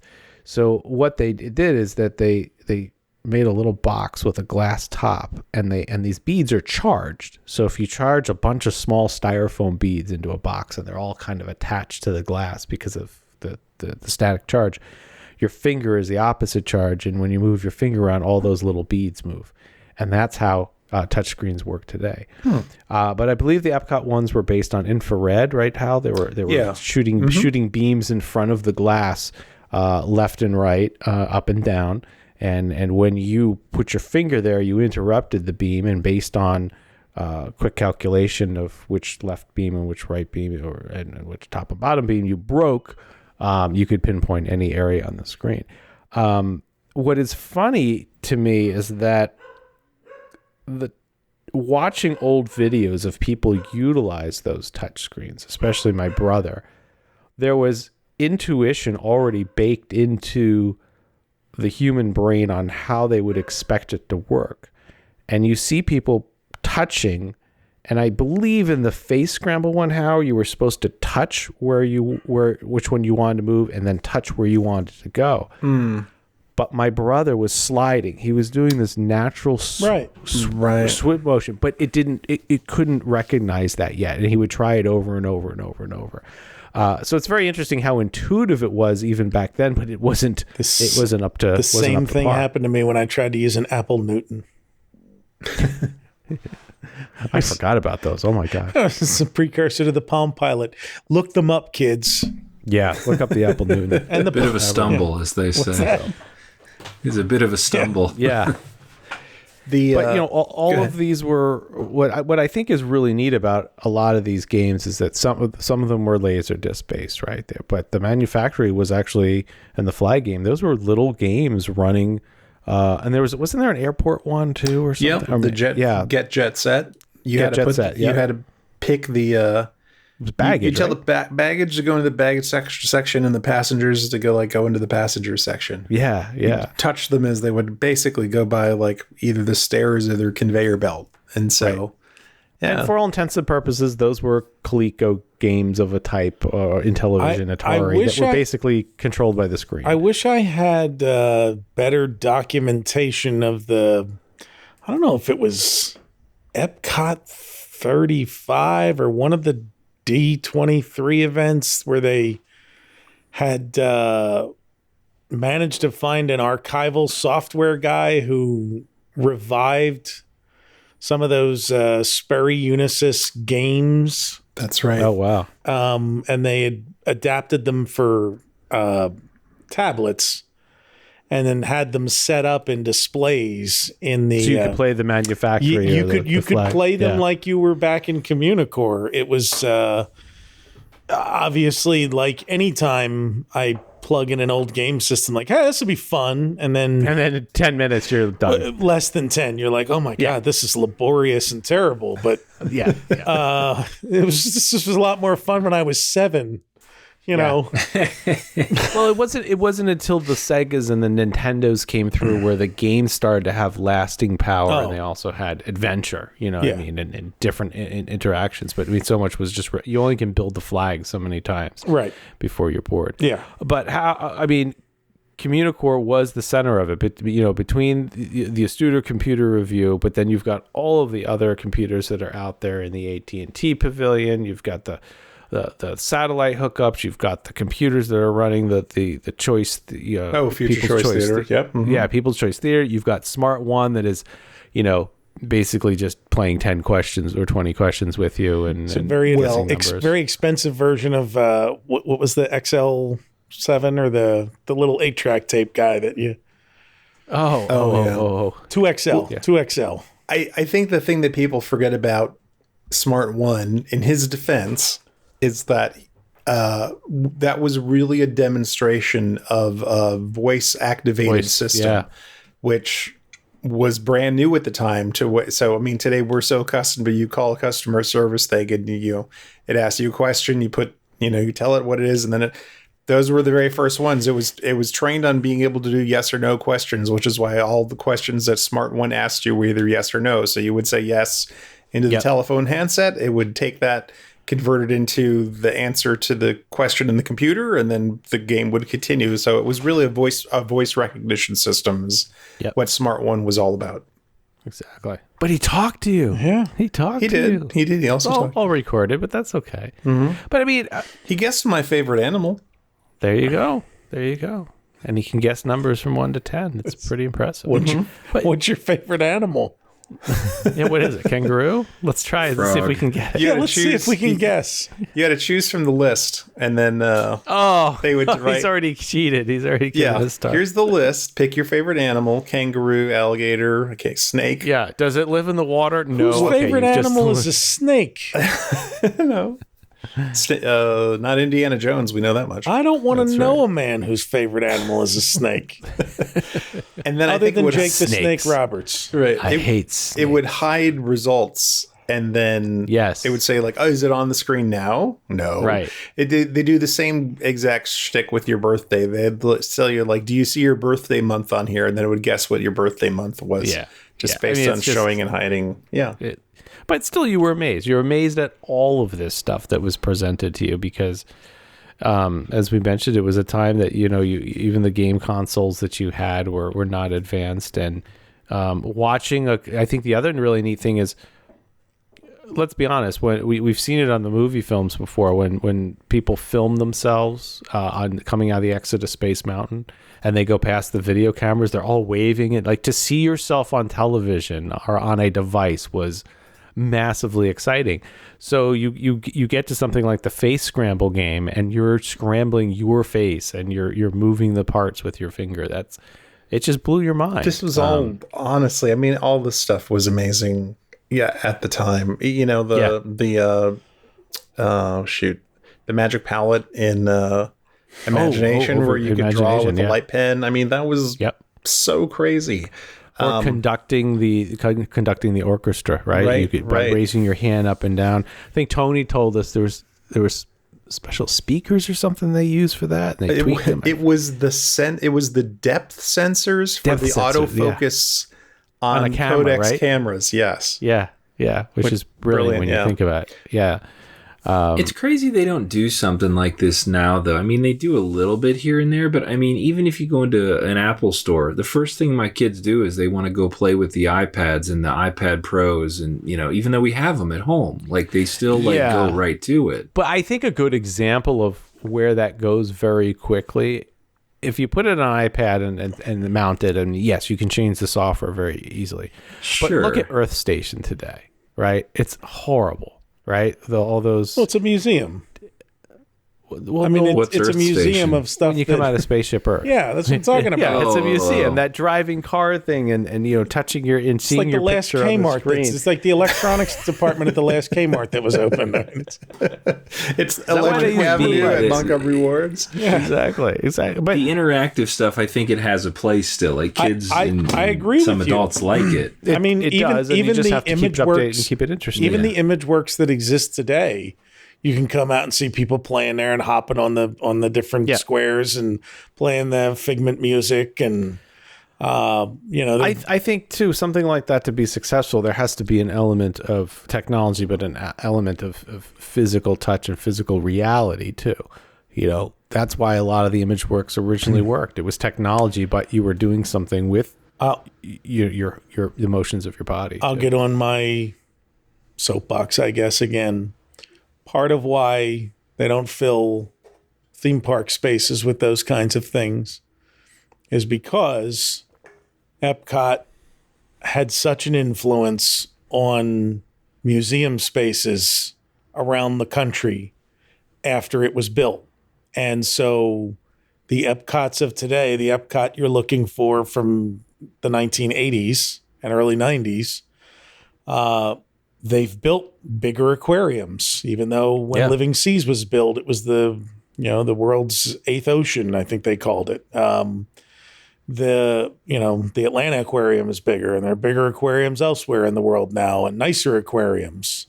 In fact, Living Seas is kind of dank now compared to, even the Camden Aquarium I could take you to. You can see the fish better than you can see them in the Living Seas. It's and these play areas, as you come out, whether it's related to any of the former Future World areas, if I took you to the Please Touch Museum in Philadelphia, which is the children's museum there's a play grocery store and things like that you might have found in the land. And the Franklin Institute has all kinds of science exhibits that you can play with. And these science museums around the country have these areas designed for kids to play and learn with these interactive exhibits. And when you're paying $140 a day or whatever it is to get into these parks now, you can do that at home. And for $80 a year membership or something for your whole family to go to the Tampa Science Museum or the, Akron Technology Center or whatever the hell they have, the Children's Museum.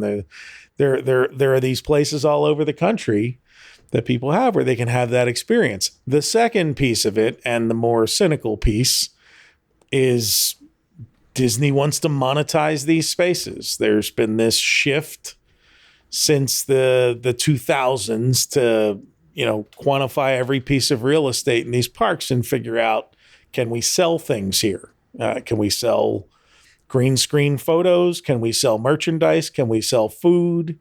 Can we sell you some kind of special experience? Can we popcorn bucket, take a free shooting gallery away and put a DVC lounge there?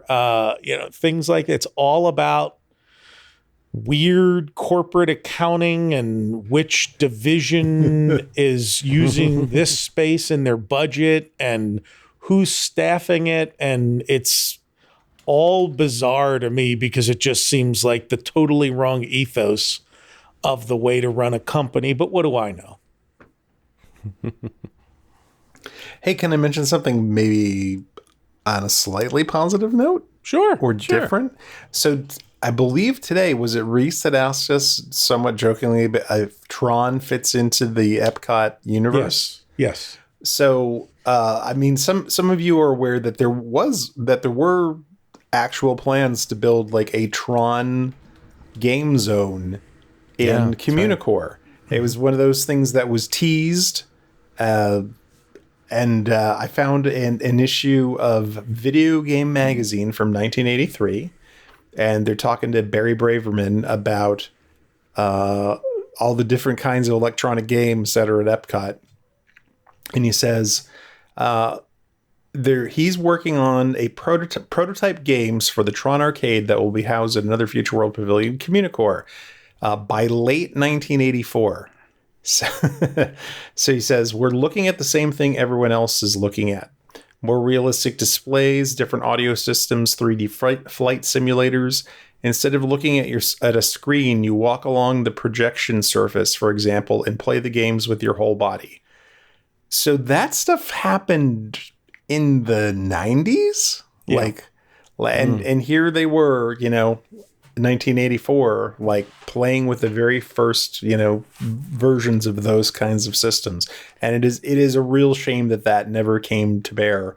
That always, there was one painting in the sign saying it was coming soon that just looked like the coolest place to be. And it really just never opened.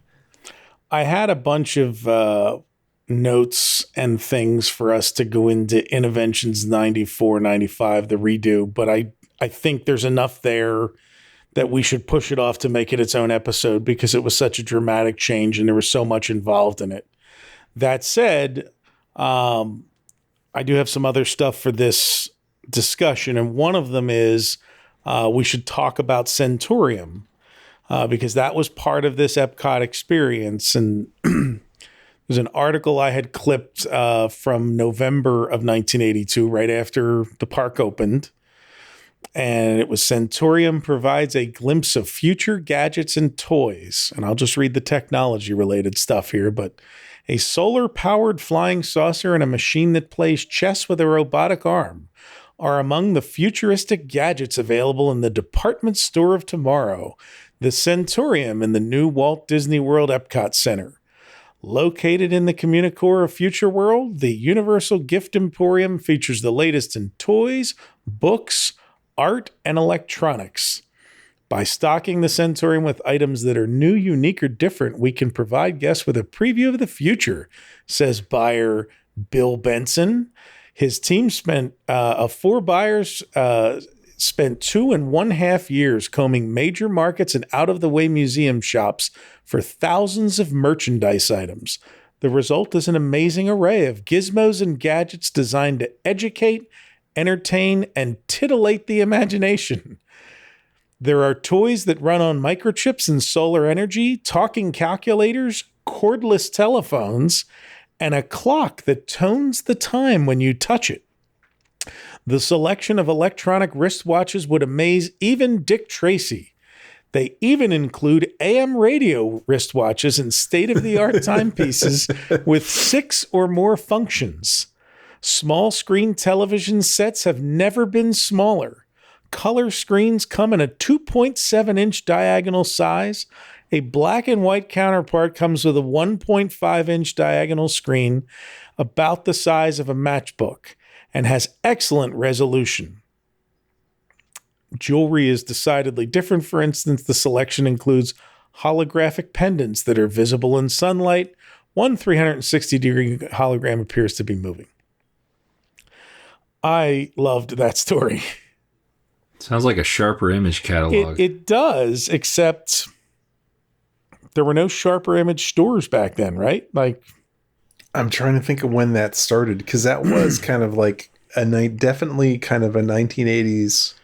I remember Brookstone being a place where you could go in malls in the mid 80s and then into the 90s to kind of see cool gadgets and things on display. But imagine like you're walking through and you've just been through Earth Station and Communicore, and then you wander into the shop, and in addition to, I mean, they had like art and sculptures and things like that for sale in there.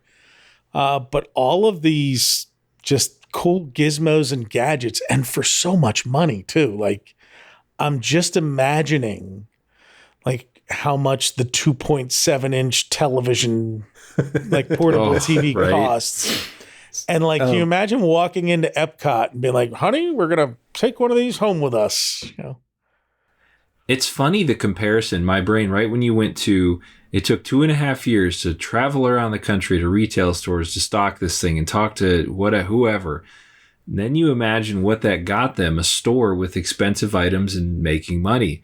Now they send somebody somewhere for 2.5 years to develop a 3-second part of a story about New Orleans or something else that, you know, I don't know if that return on investment is there as much, but that's crazy though. 2 years to stock that store.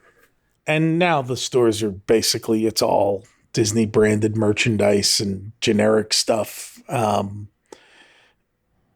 Well, look what the internet did. It's like you used to have, I mean, the way that those stores used to get stocked is that you would have representatives from different come to you and say like, hey, I want to show you this merchandise to potentially put in your store. Or you would go to a big trade show and walk around and look at all the stuff. And now you just, or go pull it up on the internet, one of like a dozen providers, wholesalers, and you just, I'll take 20 of those and 6 of those, and they just get drop shipped to your store and you're off and running. It's such a different world now. And then that store really was it when it was a luxury shopping experience. Not that they didn't have Disney merchandise, because they did. You know, it was also where you could get your Epcot Center, you know, hats and jackets and things like that. And in the beginning, I guess there was not Disney character merchandise in there, although the park wasn't even open 2 years before the character merchandise was in there. I'm sure you could get your Figment, you know, plush. Well, Figment, yes. Yeah. Figment you could get. I meant the rest of the Disney. Yes, absolutely. The Disney characters, you had to go outside the park for that. But I always say the same thing about Centurium. It was just so classy. Like, you walked in there and you wanted to behave because it seemed like you were just in a really nice place. Oh, there's your robot arm playing chess. Look at that. That's the one that was in the Robot Adversary. Well, we have to have it at the next event. The Novag Robot Adversary. How about that? See, It's funny that they went for the arm one, because I remember there were some ones that had magnets underneath it, and it would move the chess pieces by moving the magnets around. Yeah, but that's not as computeristic. Like, it's more impressive to see like a absolutely. Like a robot. Like, man, there's a Can you imagine setting up a whole Air 8 event with all this crap that barely worked then, and now it's like, trying to get it to work again? Oh. Yeah, I can. So if you're interested in any of these, more detail about what we're talking about that was going on in Communicore, we did several episodes on Communicore where we dive into all the games in detail and how you played them. And I talk about playing the Atari 5200 upstairs at Communicore. And so we'll have links in our show notes to those episodes, so that way you can. And we have a lot of videos of that stuff online. We too. do. So, we have when I knew they're from the How Bowers collection. When I knew that Innoventions was coming, I walked all around Communicore and tried to videotape as many of the games and things as I could, so you can watch me play. And I think your friend. My friend Ed, when we got I worked at the Camelot Music with me, and we went to Epcot one day, and I had a camcorder or rented a camcorder, and I must have brought it with me because we filmed McDonald's in the morning. Yeah, you on our filmed way McDonald's. Out. Yeah, so there's a lot of other interesting things that you filmed that day too. Yeah. Some of these things. You made a film too. Something Goes to Florida or something. Oh, well, the whole thing was how and Ed go to Disney. So I wrote a song. I wrote a song for it to open it with, and a bunch of other stuff. So that's just what you did when you were a teenager and had unlimited time. Yeah, high quality. Absolutely. So we had thrown out today on our social media, hey, we're doing this episode tonight. Anybody have any questions, comments, input on their experience with computers at Walt Disney World, either on stage, off stage, etc. We did get some input, some feedback on that. One of them was that Splash Mountain was the first attraction to get digital cameras rather for guest photos. So I guess when you came down the drop there, that Splash Mountain was the first one to get digital cameras. Oh, that's interesting. That's cool. Yeah. I mean, obviously there was a digital camera in Journey into Imagination that took your picture, but you couldn't buy it. So that's a kind of a big deal. So that's what it says, guest photos. And by digital too, I think what's interesting is that and I could be wrong. This is a complete guess. I'm wondering if the digital camera in Imagination was actually a video camera that just took a frame. It absolutely was. And that was my thought too, because I'm sure, in fact, I know, because I've seen them on Twitter somewhere. The boardwalk down here on the Jersey Shore always used to have, back in the mid-late 80s, Todd, you'll remember these malls had them. Yeah. Where they would have a video camera that would take a still frame of you, and then they would give you a printout of it, literally a printout on paper of it, like a line art printout on paper. That's right. I know people are going to tweet pictures of these at us because you have them, but I want to say they had them somewhere in the parks or in Buena Vista Shopping Village or somewhere you could get those. The Fiesta Fun Center, I think, maybe did them. Yep. And those were always video stills. Like, it was literally a video camera would take a still frame of you and. I mean, isn't any digital camera really a video camera that's taking a still frame? I would suppose it in this day and age, yes. I'm not gonna. I don't work for Kodak. I don't know these things. Well, nobody does so. So, also outside the confines of Epcot, Bioreconstruction had actually shared a couple of things with us. One of which was this really cool screensaver graphic that Disney Feature Animation over at Disney MGM Studios had these color monitors that needed to be on 24/7 to remain calibrated. And he said the screensaver of Mickey head outlines in different colors was custom made, random color Mickey confetti. And that they got guest letters constantly requesting where can they get the screensaver. Screensavers were really big in the 90s and 2000s. Flying after dark. Toasters. Yeah, after dark. After Look dark, it up. that's right. Look it up. Holy Learn about the crap. flying toasters. Yep. Gosh, the I forgot pigs all with about that wings, stuff. and everybody had a cool screensaver. Everybody you worked with, everybody at school, The aquarium everybody in their ones, home. remember Oh, the those? aquarium ones, absolutely. I had a wonderful aquarium screensavers, and then they just went away. I mean, and it wasn't. You guys don't use a screensaver anymore? Huh? You don't mine use just a goes screensaver? black. Yeah, I mean, I have a screensaver still. I still really, run that game. what is your screensaver? Right now at work, it is the DVD logo. That That's bounces really like in neat. an office.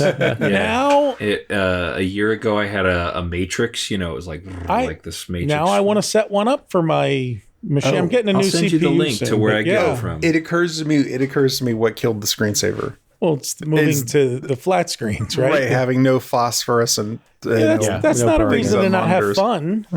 No, they're still fun. After like 4 minutes, my DVD thing bounces Right. around. It's just like these push button cars. I still want a gear shifter, even though it doesn't really shift the gears. There was the people too that would never change the default screensaver, like from Microsoft. It would just be that line just bouncing, or the Windows logo bouncing. Oh, that weird pipe thing that would just draw. the pipe forever. one. Oh my god, 3D pipes or the Mystic, where it what's was the funny about that is that the idea also behind some screensavers was did not burn the screen, but what I found on those, they were so CPU intense that they actually probably took more electricity generating all those things, because they weren't recordings. It was literally generating that stuff on the fly. So they weren't very efficient. That's one of the things I remember when you would on the Mac, when you'd pull down about this Mac, it would always automatically show you how much each program was, like how much memory each program was using. And After Dark would use like this massive amount of memory. And like, well, the flying pigs are funny, but I need to find like a light version of this to, because it's always running in the background to kick in. We're currently on Mystify here at home after 3 minutes. It's the one the lines kind of nice. I always remember with my old Tower Macs and stuff back in the 2000s and 90s and all, there was always a corner you could drag the mouse into to immediately throw it into screensaver mode, which I would do reflexively whenever I got up from my chair. I would throw it into screensaver mode because you never wanted to 1 minute of your screen being up there without there being a screensaver. You can still do that. I you know. You can still set up a hot corner. I don't know. My laptop here just does its thing. It goes into the login screen and then it just turns the screen off altogether. It's one thing that kind of just is funny about that in general is like how much time and effort we used to use to customize our computers. Like, oh, I have to pick the perfect desktop picture and make icons and replace the icons for the hard drives and pick out sounds. And now it's just like nobody cares. Nobody cares. Whatever. But what's funny is that then the UI developers think that you need a refresh and they give you everything and then all these new and you're like, oh my God, I don't recognize anything. And you go through. Iconography is something that's really interesting over the years, but don't get me started on the simplification of those. So another mention here that had come in was that Roller Coaster Rabbit, produced at the Disney MGM Studios, was the last time feature animation plotted CGI as line art on paper. Which was so interesting. Yeah, these lines transferred to a cell in a photocopy type process. The cell was then hand painted, then photographed with characters and other cells with a background. So I think the first one was The Great Mouse Detective, and I know someone will certainly correct me if that's wrong. Where they famously did the clock. It's fascinating because even as far back as Pinocchio, they were filming models and then tracing over them to give it a more realistic. So like Stromboli's wagon, they actually would build a model of Stromboli's wagon and film it and then have someone rotoscope on top of it to give it that realistic / animated feel. And then it eventually got to do that with CGI. But what a neat idea to trace it all and then paint it so that way it legitimately looked like the rest of the artwork rather than trying to use some kind of shader that sort of looked like a cartoon to make it match. Neat stuff. Yeah. So that's just a sampling, I guess, of some of the ways computers at Walt Disney World made an impact in its first couple of decades. We'll do an episode on Innoventions 94 and the whole Epcot 94, 95 and all of the complete redo of Communicore there at that time, because there is so much there, because they really went out to every company that was still producing consumer electronics that you might want to buy and tried to rope them into displaying their wares. It's an interesting look back at how that pavilion was versus if you remember it in its final years when it was kind of like an abandoned mall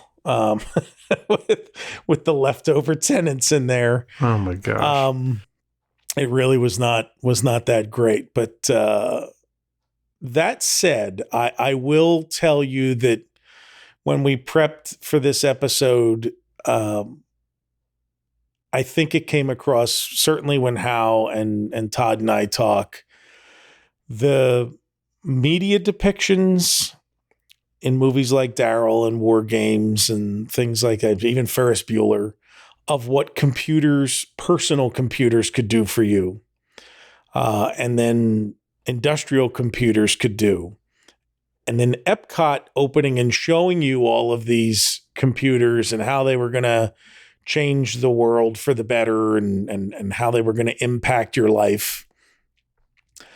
That was an extremely heady time and an era to grow up and to then go and have all of those ideas that, boy, if I just had a computer, I could, root $1 million into my bank account. Or just book take my own flights. you take the fractions of the pennies. Yes. And you put that into your account. Superman 3. Yes. Yeah.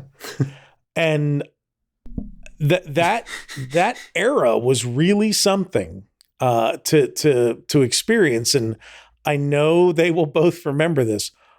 Just the smell walking into a computer store. Because it was electronics hardware and this boxed software. The floppy disks gave off an odor too. Yeah, I mean everything. There was a tactile experience to it, because you could go up and play with these machines, which in the first half of the decade were thousands and thousands of dollars. And you could fool around with them, and in your own mind there was this incalculable potential and the thought of you owning one day was like, well, that's never going to happen. Right. Oh my gosh. I remember I went to this computer show. It had to have been 1984. And I remember I was using like a very early graphics tablet. And I think there was an Amiga display. And so I was like drawing Bill the Cat from Bloom County, like on this thing. And the guys like at the booth thought that was really cool. And next door was a Macintosh, the very first Macintosh setup. And I was terrified to touch one of them because they were like $5,000 or $6,000. And if I broke something, it's like, I don't have $6,000. I'm like $6,500. I'm like, I am not getting anywhere near that thing. Yeah. But it was so exciting to grow up at that time with all this new technology happening and coming out. And every year it's like things just kept getting better, and, black and white goes to color, and, higher resolutions, and things were more affordable. And it was such a cool time to be alive if you liked technology and electronics, because everything just changed. Even the changes in entertainment from, LP to cassette to CD, it's like that inevitable digitization of everything was amazing. I loved, it felt like there was something new every day to experience. And everything was such a big leap forward too. And what's interesting too is that it was compacted into so many short years. Basically a decade. You went from not having an Atari and barely seeing Pong to having a computer that was dialing up to other computers just less than 10 years later. I mean, that's amazing how quick it worked. And also to the technology that you watch change just in the world beside you, besides the stuff that you had at home, but just watching all the other technology change. When Airbus came out and then Boeing had flat panels in their cockpits, now everything's a flat panel. There's no more gauges anymore. I look back and I look at like, wow, look at the airplanes I've flown on. Everything is now very, very different. So technology is not just the computers too. It's everything else that went with it. Just moved at such an amazing rate. And I always pontificate about how for almost everyone, you're like everybody's first exposure to computers like this in an accessible way that you were not terrified to touch things. Epcot was the first place to touch. Epcot was the first place I would say almost anybody used a touch screen. It was so mind-blowing. Just the ability to do that was brand new, and it literally, that's a changing of hearts and minds, like in a real way. It's like you walked out of your day there being able to interact with all of these different kinds of technologies and these new kinds of computers. And you actually felt like optimistic about what the future could bring. There was none of the dystopian of like, oh, these computers are going to take over the world and kill us all. It was, this is going to genuinely make my life better one day. You make an excellent point, Hal. And I think one of the things that we look back on now is there's a worry, sufficient worry, that kids' heads are buried too much in their screens, even when they're in the parks now. Yeah, that they're encouraging it though. That's and now Disney has designed the parks based on this. People love to use their phones, which is insane to me, but people just seem to be rolling with it, but I think that the danger isn't. It's great when you bring young kids there, because young kids, you generally tend to hand them the screen when they're either standing in a long line or sitting in a restaurant. Otherwise, they're taking in the park. They're going to remember those things. I don't think it matters that your kid is on the screen in a restaurant, because they're not going to remember waiting. You don't want them to remember waiting for their chicken nuggets. That's not what you're going to remember. That's right. But I think my biggest gripe of where you're absolutely right, Brian, is that everybody is so enthralled and so tuned into their phones right now. I think the sad part of that, and this is where the grumpy old man comes into play here, I guess, they have become the technology that we've all embraced and used has unfortunately is being used against us in a psychological way of manipulating us in terms of the consumption of data that we have, right? It's designed to keep you, whether it's a game, whether it's a video. I think people forget how much it's become not a tool. And I think that what most people are attracted to about it is the psychological. They don't even realize that they need to have that input in the stimulus. And that's the scary part, right? To me, you didn't see you when you were at Epcot, you didn't see that portion of it, the monetization of it. You saw the hope for the future and the different things that you could do with this technology, and we can do those things now. That's great, but I personally can't stand doom scrolling. I can't stand TikToks. I can't stand all this video crap that people are consuming to line the pockets of individuals who are pretty smart to put that crap out there. But we're eroding the usage of these tools in a way, and wasting away many millions and millions and millions of hours that we could be doing better things. So, but yay to the computer. Yeah. Thanks, computers. Yeah, look what you did. So we'll pick this up again, not next month, but in a future episode with Innovations 94. But on that note, computers made this possible. 4 of us are talking in 4 different parts of the country live and recording this, and it'll be delivered to you by computers, and you'll be able to speed us up a little bit so this episode moves along faster and listen to us at accelerated rate because Brian of says computers. at the beginning, we don't have that much to go over, and then here we are 2 hours later. Well, I knew that in a free-form discussion, that's what happens. I mean, you know, especially when it's an issue that we all have an experience to share on. Yeah. Before we went on the air, we all talked.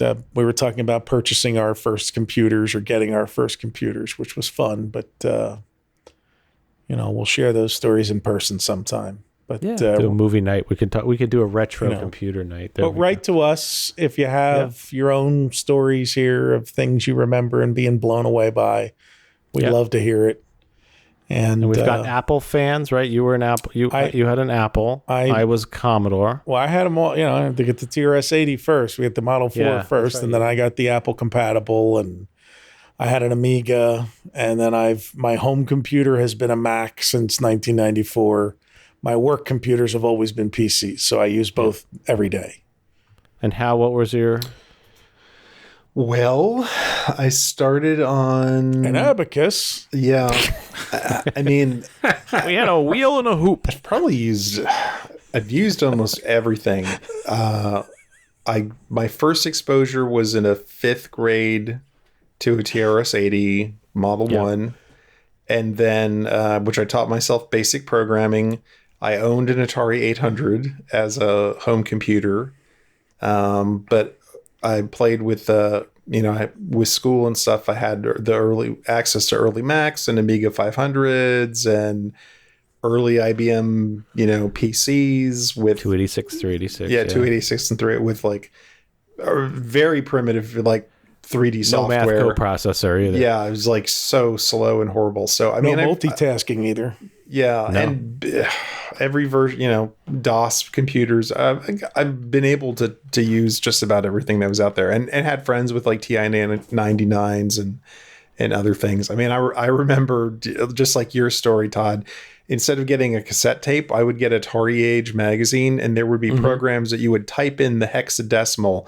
There'd be like 12 pages of like two columns, and you're just typing in. That's mind-numbing. 1, 2, A, 6, 9, and then at the end you would run the program and not know where the error was. Right, and then hopefully you didn't screw up in there somewhere. And a lot of times you didn't know what you were writing. Because I remember in the back of Family Computing magazine every month there was programs that you could type in. So I had my little Laser 128 Apple compatible, and I would get the magazine, and then I'd go to the basement and where my office was and start typing and put this whole thing in there.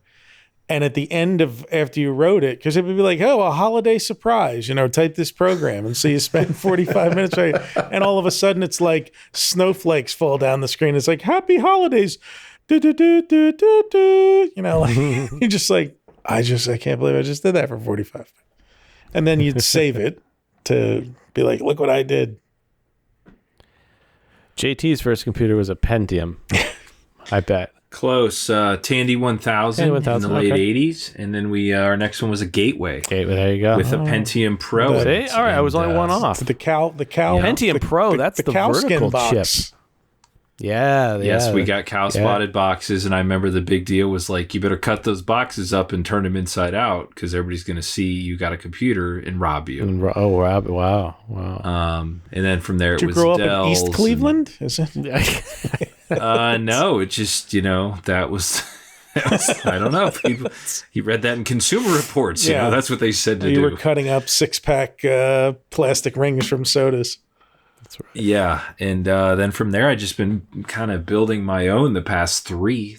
I think the one that we first started podcasting on was one of the first ones I bought for myself, and I built it too. So, well, that's it. And I've never owned a Mac. I love Apple products, but I've never owned a Mac computer. I didn't own a brand new one until the second generation iMacs came out. I was always buying used computers from AOL Marketplace or whatever it was called, the AOL flea markets. That's where I used to buy them. I used to go on there, and you would find somebody who was either local or who would ship them, and you'd mail the guy a check and get a computer. Fingers crossed. Yeah, and you'd get a computer in the mail. And that's how I bought my first 2 or 3. And that was before they didn't charge you for listings or anything. It was just, it was the early days of the internet. Beautiful, beautiful time. That's right. It's funny. I remember we had our gateway and it wasn't online. Like it wasn't a thing. And I remember then hearing my dad, which he might listen to this at some point, him saying like, we don't have any need to buy the internet, like pay for service on that. And I remember being like, what? Like we have this at school. It's so fun. And he's like, what I don't see the point to this. And now it's like, what else do you have a computer for if you're not going to get it online? Like, I mean, it was like, that was like a thing. Like, we're going to put it online. Like, I'll tell a quick story. And I know we're boring the under 40 set here listening to us, but my dad, who had his own business, he typed out his invoices. He was a one-man show. So he would sit there and he had a typewriter in his office and he would literally sit there and type his invoices up on pre-printed invoice stock and things like that. And then somewhere in the late 80s, early 90s, he got a Smith Corona word processor that looked like a typewriter with a tiny little monochrome, like 4-line screen. And it had a proprietary weird disk drive in the side. I'll find it online somewhere. And he used that for like the duration of the 90s. He set up his invoice and all in there, and then he would delete whatever he typed before and type the new one. And then you would line the paper up just right, and then it would type it out like a typewriter. I mean, because that's what it looked like. It was just a typewriter with a little word processor program added to it. But he used that until 1998 or 9 when he got his first computer. He only lived till 2004. But so 1999, I'm going to say 8 or 9 was when he got his first email address. And first experience of him, of course, was through AOL, because that was how anybody started to use it back then, because it's so hard. But I will tell you, within weeks, a man just like your dad's talking, JT, like, I don't know what I need this for, but I say every now and then some people want to email me something, or within weeks I was getting like email jokes from him, like forwarded email jokes. Isn't this funny? So, once you're in, you're in. Yep, that's it exactly. AOL was everybody's gateway drug for around here. Well, thank you everyone who listened on their computers, their telephone computers, their local computers, to us talk about computers. There could be people on Genie or Prodigy listening. There could be. So. I appreciate all of you out there, especially those of you on eWorld. And, stick around. With that said, Brian, thank you very much for putting that together. And Hal, hopefully you can get some new T-shirts and designs out there. So if anybody's interested, head over to retrowdw.com/support us. Find all of our tees and other products for sale with Hal's original artwork. And as always, you can make a donation to the Lake Buena Vista Historical Society at lbvhhistory.org/donate. And we still have a couple little great gifts out there, so feel free to browse in there and see what you got. With that said, gentlemen, thank you very much for your time this evening. We will be back next month, as always, with another episode. I've got a little traveling to do. Hal's going to edit this one up and get it out while I'm gone, and we'll be back next month with some more things. So with that, Brian, take us out. Follow the Lake Buena Vista Historical Society on Twitter and Instagram at LBV History, and on the web at lbvhistory.org. For all things Retro Disney World, including exclusive merchandise, visit us on the web at retrowdw.com, and on Twitter, Instagram, and Facebook at RetroWDW. And follow our hosts, Todd McCartney, on Twitter at WDWMS, Hal Bowers on Twitter and Instagram at GoAwayGreen, JT Cougar on Twitter at LS1JT and on YouTube at Rubber City Motoring and on the web at rubbercitymotoring.com. And you can find me on Twitter, Facebook, and Instagram at Brian P. Miles. Retro Disney World is the monthly podcast of the Lake Buena Vista Historical Society, a nonpartisan, nonprofit, tax-exempt 501c3 organization and is not affiliated in any way with the Walt Disney Corporation or any of its subsidiary or affiliated entities. Leave us a review on iTunes, because somebody left a review last month and they said I talk too much. So I want nice reviews left now.